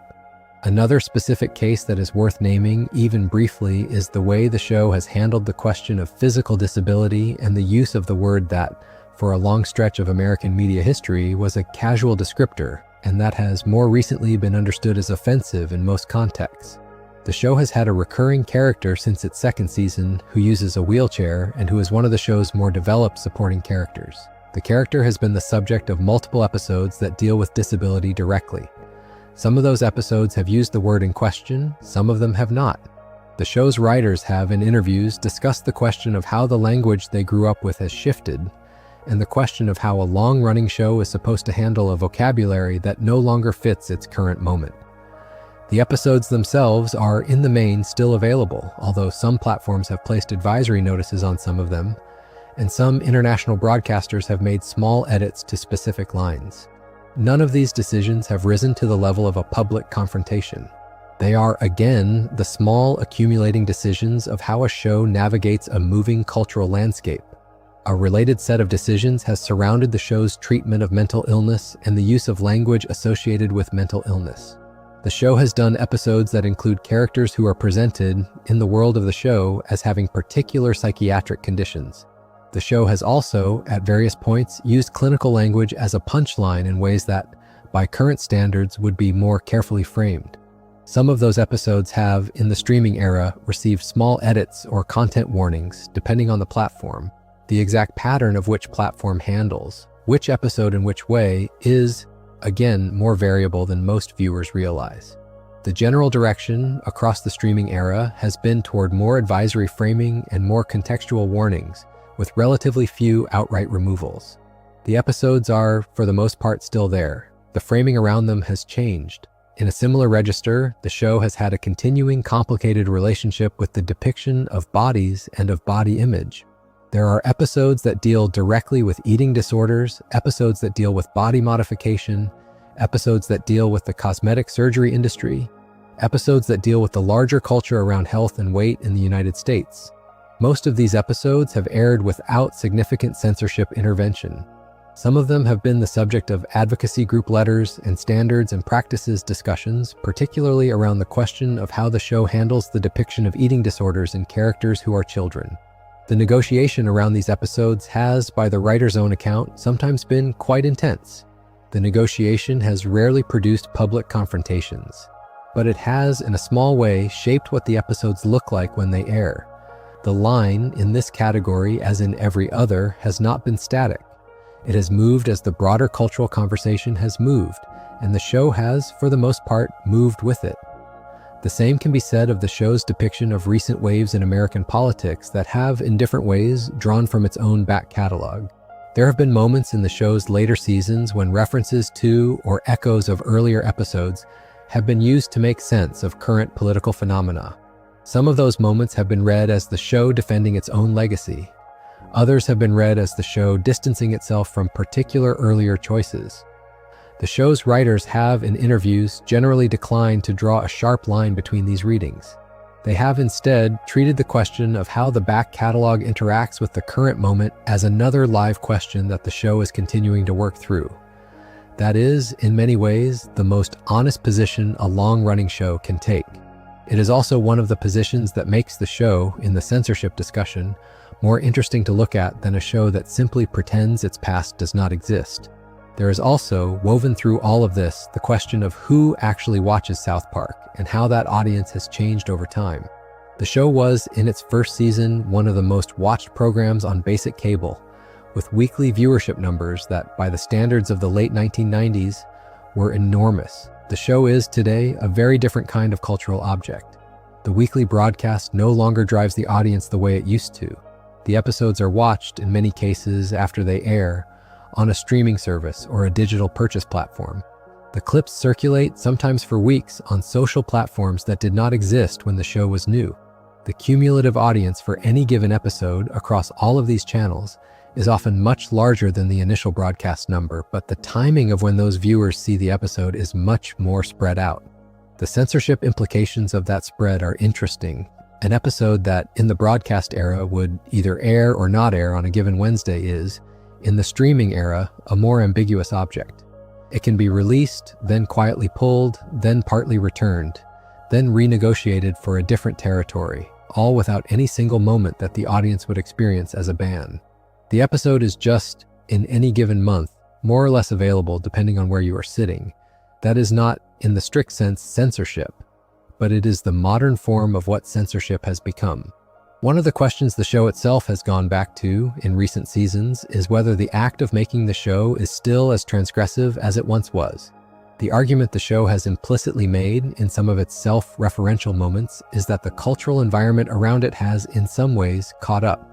What used to be a fringe joke about a fringe subject is now, in many cases, a mainstream observation that a great many other shows are also willing to make.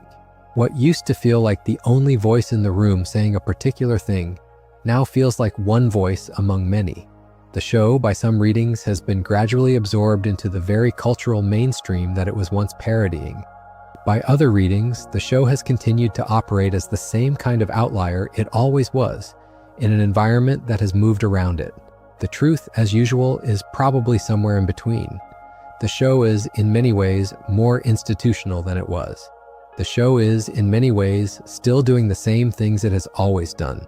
The question of which of these readings dominates depends on which episodes you choose to look at and which periods of the show you weight most heavily. It is also worth saying, because it is sometimes elided in discussions of the show's censorship history, that the show has continued to operate as one of the most reliable sources of basic cable income for its parent network across almost 3 decades. The economics of cable television in the United States have changed enormously since 1997, but the position of South Park inside its network's catalog has, throughout that period, been remarkably stable. The show has continued to be one of the highest-rated programs on the network, in many years the single highest-rated program on the network, across multiple changes in the leadership and ownership of the larger media company. That economic position has, in a real sense, been the underlying condition that made all the principled fights about content possible. A show that was not making money would not have been able to keep the network as a partner in the kind of long-running negotiation we have been describing. A show that has been making money at the scale that South Park has had a real and continuing leverage over its own editorial freedom. The censorship history we have walked through tonight, in other words, is not just a story about principle. It is also a story about commercial success. The two things, in the American cable environment, have been closely related. And the show, by being commercially successful for as long as it has effectively bought itself the freedom to keep being commercially successful by being uncompromising about its content. If you step back from the individual episodes and the individual confrontations and try to look at the censorship war as a single long arc, certain patterns begin to come into focus. The first is that the show has, on the largest scale, mostly won the fights it picked. The episodes that it wanted to make have, for the most part, been made. The arguments it wanted to make have, for the most part, been argued. The version of the show that exists today is recognizably the show its creators wanted to make in 1997. The second is that the show has, on the smaller scale, lost a meaningful number of skirmishes. There are episodes that exist now in altered forms. There are episodes that exist now only in their censored versions. There are episodes that are not as available as they once were. There are subjects that the show, in practice, has had to learn to handle differently than it would have in an environment without any pressure at all. The third is that the show has, throughout the entire run, kept the fight visible. It has refused to do the kind of quiet self-editing that other shows have done. It has insisted, in episode after episode, on making its own censorship discussions into part of the work. That insistence, the insistence on visibility, is one of the things that has made the show's censorship history so much more legible than the censorship histories of comparable shows. It has made all of these fights things that fans can talk about, things that critics can write about, things that future viewers can study. The fights have not been private. They have been part of the show. It is also worth saying something in this winding up about what the show has not been allowed to do, even with all of the freedom it has. The 201st episode remains the clearest example. The depiction of one specific religious figure in one specific kind of way is, in the show's case, the thing that it has not been able to do. Other shows have had other things they could not do. Every long-running show that operates on advertiser-supported television has at least one such thing. The interesting thing about South Park is how visible the gap has been. Other shows that have been told they cannot do a particular thing have, in many cases, simply moved on, written around the gap, never quite drawn attention to it. South Park, on the issue we have been discussing, did not move on. It made the gap into the subject of multiple episodes, into the subject of public statements, into the subject of its continuing public posture.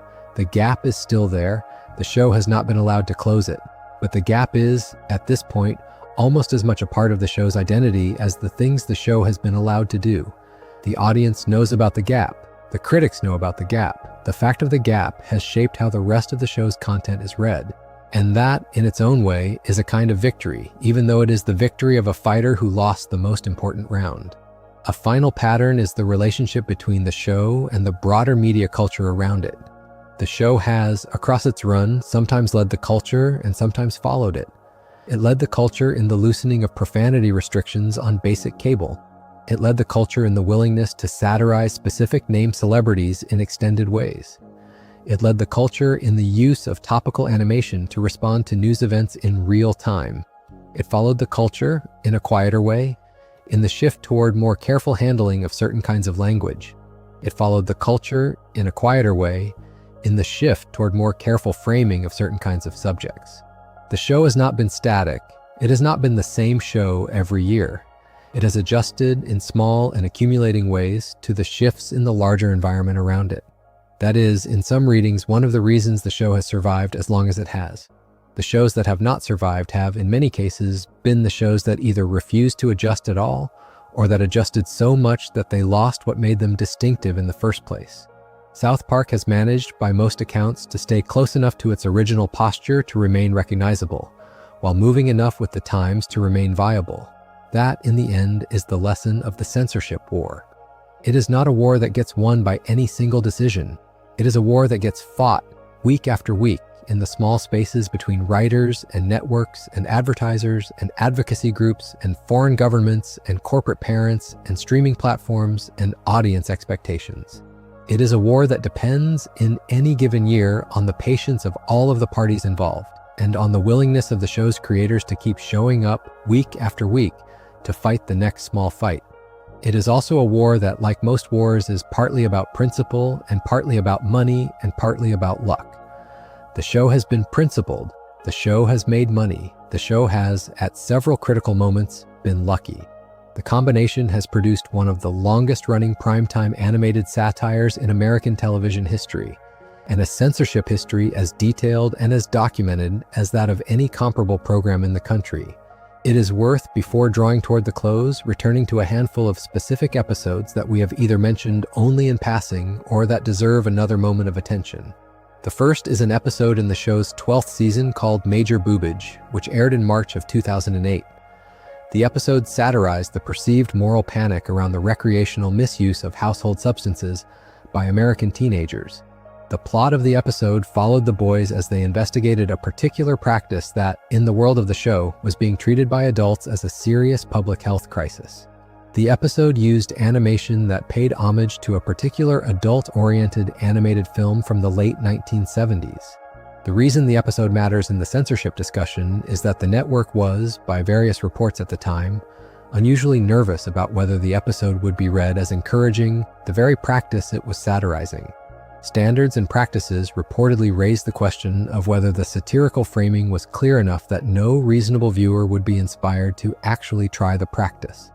The episode aired in the form the show wanted, but the negotiation around it, the back and forth about how to present a satire that would not be misread as instruction, is one of the documented examples of how the network's review process can produce useful pressure, even when no joke ends up being cut. The conversation is worth having even when the conversation does not change the script. Another episode worth returning to is one from the show's 17th season called The Hobbit, which aired in December of 2013. The episode took aim at the broader culture around digital image editing in the music and modeling industries. It satirized specific named celebrities and specific named entertainment figures, depicting them as the products of extensive digital alteration. The episode did not produce the kind of public confrontation that some of the show's earlier episodes had produced, but it did, by reports at the time, draw a small wave of legal correspondence from representatives of some of the specific people depicted. None of those communications progressed to a formal lawsuit, and the episode has remained available. But the episode is worth noting because it shows what the more routine form of celebrity legal pressure on the show looks like. It is not, in most cases, a dramatic public confrontation. It is a quiet letter from a lawyer to a lawyer, raising concerns, asking for review, and almost always being absorbed into the show's standard legal posture without any change to the episode. A third episode that deserves mention is the season 20 premiere of 2016 called Member Berries. The episode introduced a recurring motif of small talking berries who pine for nostalgic cultural memories, and it became, over the course of the 20th season, a sustained satire on the way that nostalgia was being used in American politics and media. The episode is not, in the strict sense, an example of a banned or censored work, but it is an example of the show beginning to make a particular kind of argument about the broader cultural moment, and the way that argument was received in different American political communities foreshadowed some of the difficulties the show would have in maintaining its nonpartisan stance over the next several years. The episode itself remained available. The political environment around it, however, made some of the show's traditional positions harder to sustain. That is, in a sense, a censorship story too, in the indirect form. The show was not censored. The room in which the show could speak was slowly becoming smaller. A fourth specific case, which we have not yet named in detail, involves a recurring depiction of a particular cultural figure who, in the show's later seasons, was used as a stand-in for a broader conversation about how the entertainment industry interacted with podcasting and with the new media ecosystems that emerged in the late 2010s and early 2020s. The character was depicted in ways that drew, in some cases, direct public commentary from the real person being parodied. Those commentaries were, in the main, received by the show as part of the ongoing back and forth that satire produces. They did not result in any episode being pulled or altered, but they were, in the larger picture of the show's relationship with the modern media environment, examples of how the show continues to operate in conversation with the very figures it satirizes. That conversation is, in many ways, what comedy looks like in the social media era. The show says something, the target responds, the audience watches both, and the next episode incorporates the response. The cycle is faster than it used to be. The censorship implications in any given week are smaller, but the cumulative effect on the texture of the show is real. The streaming era specials we have already mentioned deserve a few additional words. The hour-long format that the show adopted for those specials, in the wake of the corporate deal we discussed earlier, changed some of the basic rhythms of how the show approached big subjects. A regular 22-minute episode of South Park is, by necessity, compressed. It has to pick its target, develop the joke, and land the ending, often all in service of a single, sustained argument. The hour-long specials gave the show room to do something different. They allowed for multiple plot lines, for longer character arcs, for more sustained development of a particular subject. The censorship discussions around these specials were, by Trey Parker and Matt Stone's later account, more intense in some ways than the discussions around regular episodes, simply because the specials covered more ground, made more arguments, and had more individual points that the standards and practices department had to look at. The specials, like the regular episodes, mostly aired in the form the show wanted them to take. But the specials, by virtue of their length and their ambition, represented in many ways a larger bet than any individual regular episode. The bet so far has worked. There is a category of South Park material that we have not yet talked about, and that deserves at least a brief mention before we close. The category is the show's small but real history of producing material that is not, strictly speaking, episodes at all. There have been a handful of South Park-related projects over the years that exist outside the regular season structure. The most prominent is the feature film that the show produced in 1999, in the middle of the show's third season called the Bigger, Longer, and Uncut film. The film, which we are referring to only by its informal title for the obvious reasons of this script, became one of the most discussed examples of how an animated comedy could push the boundaries of what was permitted in an American theatrical release. The film was given an R rating by the Motion Picture Association of America, and the process by which that rating was negotiated was, by Trey Parker and Matt Stone's later account, an extended discussion about exactly which words and which scenes could and could not be included in the version that played in theaters. The film, in its theatrical form, was a sustained argument about exactly the kind of censorship pressures the show was already encountering on television. It was, like It Hits the Fan, a piece of work that took the question of censorship and made the question itself into the work. It remains, by most measures, one of the most successful and most discussed pieces of South Park-related material ever produced, and the rating negotiations behind it are an important part of the show's larger censorship history, even though the film itself does not show up in any of the lists of banned episodes. There is, beyond the film, a small collection of stage productions, of related projects, and of various spin-off materials that have, at various points, drawn the same kind of negotiation. The most prominent is the Broadway musical that Trey Parker and Matt Stone wrote in collaboration with another writer in 2011, which was about a different subject matter than South Park itself, but which drew, in some ways, on the same satirical sensibility. The negotiations around that production, the work of getting an extremely irreverent take on a particular religion onto a Broadway stage, are a separate story, and they belong to a different part of the creator's overall career. But they share, in important ways, the same underlying sensibility, the same willingness to take a contested subject and treat it with the kind of attention that the subject does not normally receive in comedy, the same willingness to push back when the people responsible for the subject complain, the same willingness to make the argument about the argument as part of the work. Those instincts, the instincts that come from the South Park production model, have shaped how the creators have approached almost every project they have done together. And the censorship history of those other projects, while not the subject of this particular video, runs along the same lines as the history of the show itself. Within South Park's own catalog, there are also a handful of episodes that have never received the kind of public attention that the big controversies have received, but that, on careful examination, are arguably more interesting than the famous cases. There are episodes that engage seriously with the question of the show's own complicity in some of the things it was satirizing. There are episodes that, in retrospect, look like quiet apologies for earlier episodes, even though they never use the language of apology. There are episodes that, in retrospect, look like quiet reconfirmations of earlier positions, even though they never use the language of doubling down. The show has continued throughout its run to be in conversation with itself, in a way that almost no other long-running American animated program has been. That conversation is, in many ways, the most under-discussed aspect of the show's relationship with its own censorship history. The show has not, on the whole, been forced by external pressure to apologize for or revise earlier episodes. But it has, in many subtler ways, chosen to revisit them on its own terms, and the cumulative effect of those revisits is a kind of slow self-examination that is unusual in a satirical program. South Park, as a show, has paid more attention to its own back catalog than almost any other animated comedy in American history. The reasons for that have to do partly with the show's longevity, partly with the show's relationship to its own past, and partly with the way the censorship discussions we have been walking through have made the past unavoidable for the show in a way that it might not be for a program with a shorter run. One way to feel the full weight of all of this is to imagine, for a moment, what the show would be without any of it. Imagine a version of South Park in which the network had never pushed back on a single joke. Imagine a version in which there had been no Danish cartoon crisis, no revolution Muslim threats, no Catholic League campaigns, no Tom Cruise legal pressure, no Isaac Hayes departure, no Chinese ban, no Russian regulatory determination, no advertiser sensitivity, no advocacy group letters.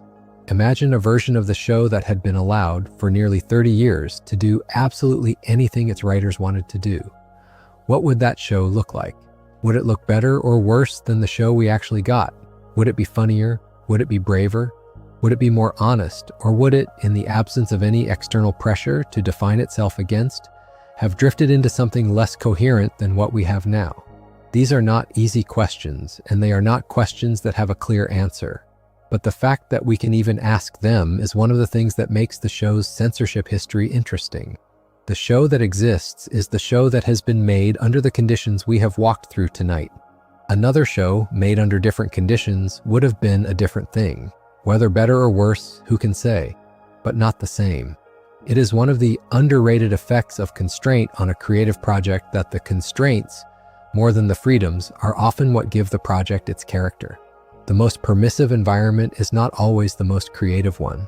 The shows that have been allowed to do anything have not always been the shows that have produced the most lasting work. The shows that have been forced to fight week after week for the right to make particular jokes have, in some cases, produced their best work in the fight itself. South Park, for the entirety of its run, has been a show in the fight. The fight has shaped the work. The fight has been part of what the audience is watching, even when they did not know it. And the show, by being unwilling to leave the fight, has produced a body of work that is denser, more self-aware, and more strange than it would have been if the network had simply waved every script through without comment.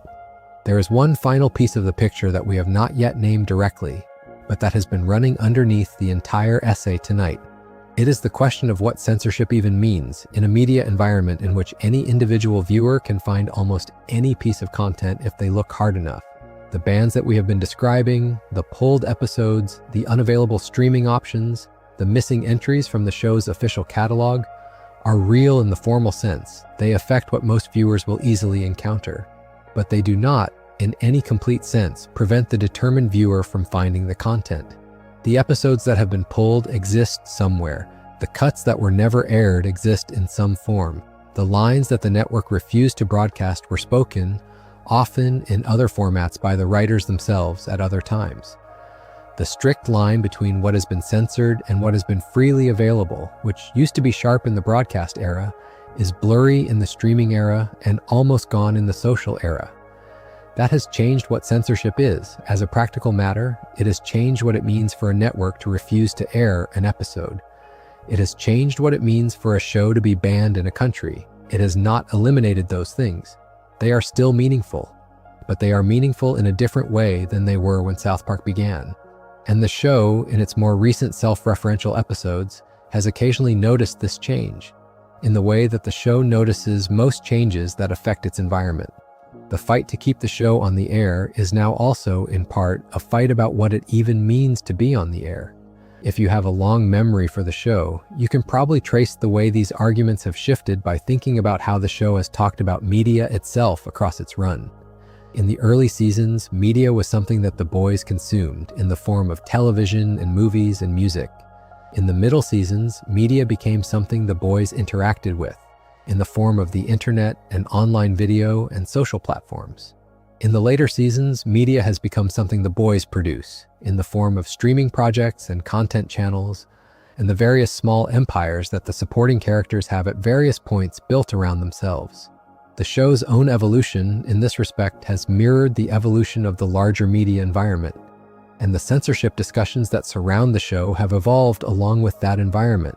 The questions that we are asking about South Park today are different questions, in many ways, from the questions that were asked about it in 2000. The answers are also different. The basic principle, the principle of mocking everyone, has stayed the same.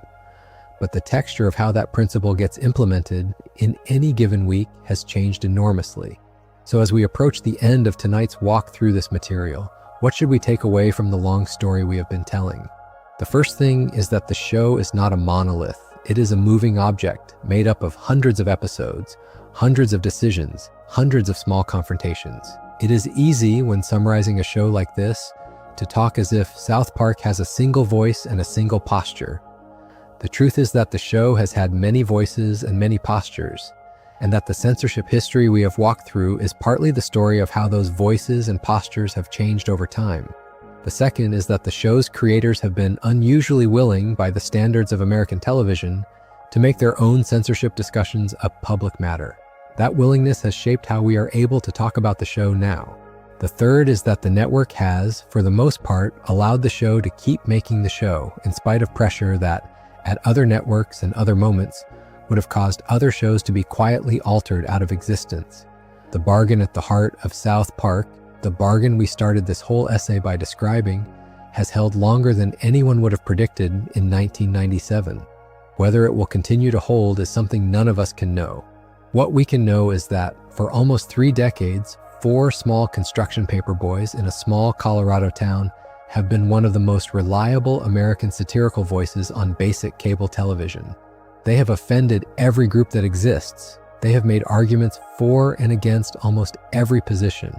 They have been threatened, sued, pulled, censored, banned, and quietly disappeared, depending on the country and the decade.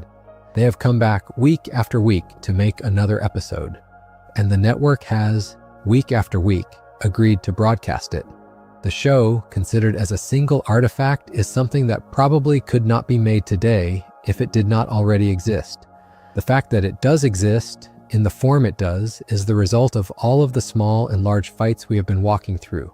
The censorship war, in the broadest sense, is also the show's origin story. The show has always been the show that is, in part, about the fight to be itself. The fight is the show.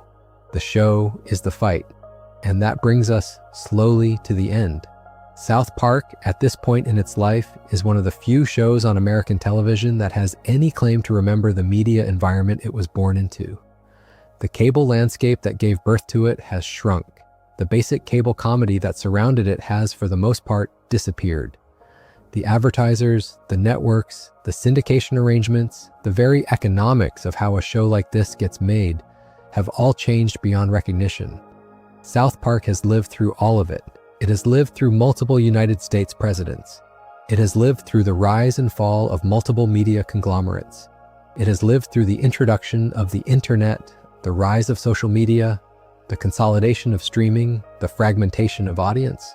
It has lived through wars, recessions, political realignments, cultural movements, and the slow restructuring of what American adults expect from their satirical television. It has, in spite of all of those changes, remained a show that is identifiably the same show.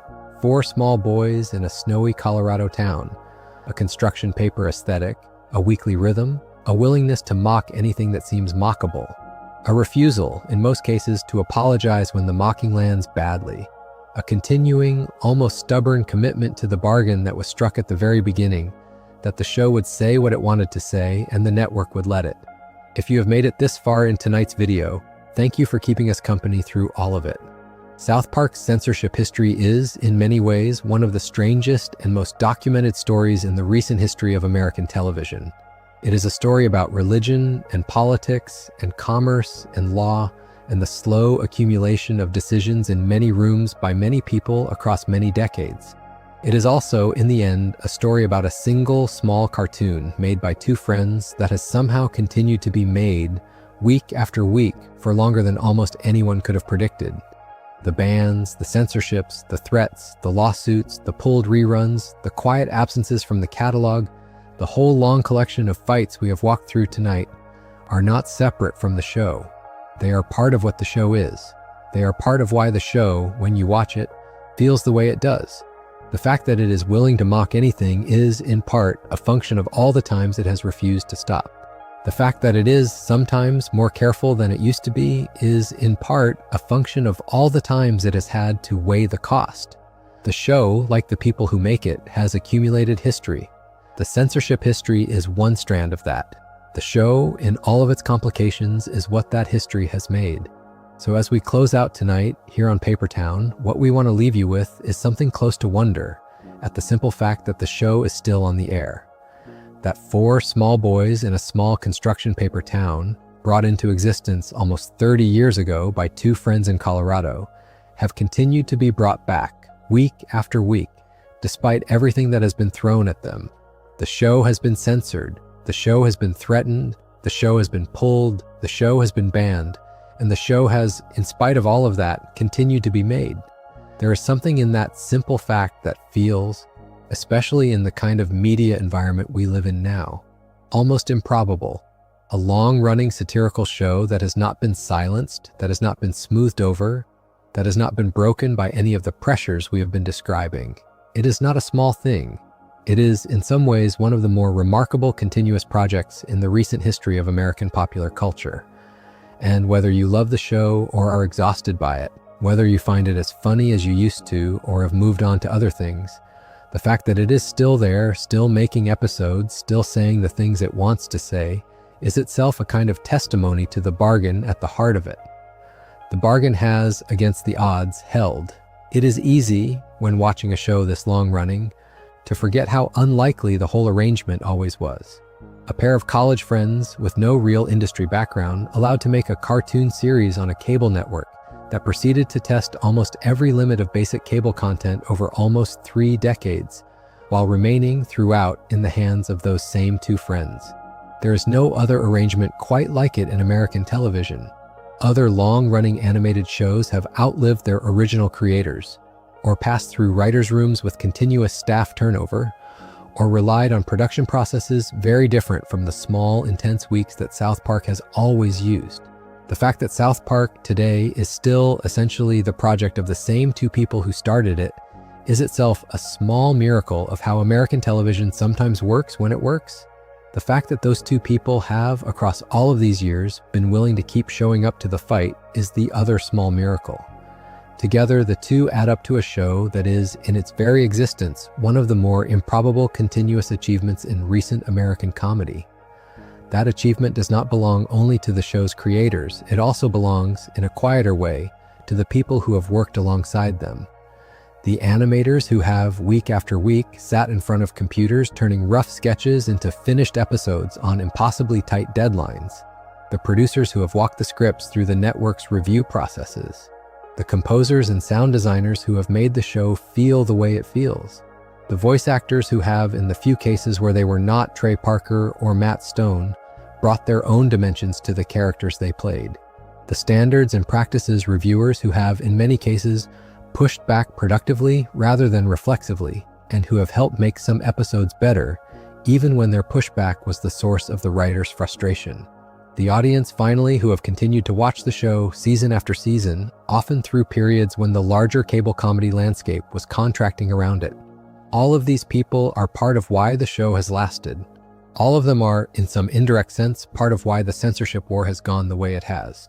A show is a collaboration, even when the most visible parts of it come from 2 people. South Park, more than most shows, has depended on the willingness of many quiet collaborators to keep showing up, week after week, to the same impossibly compressed production schedule. The censorship war has, in many ways, been the thread that has run through all of those collaborations.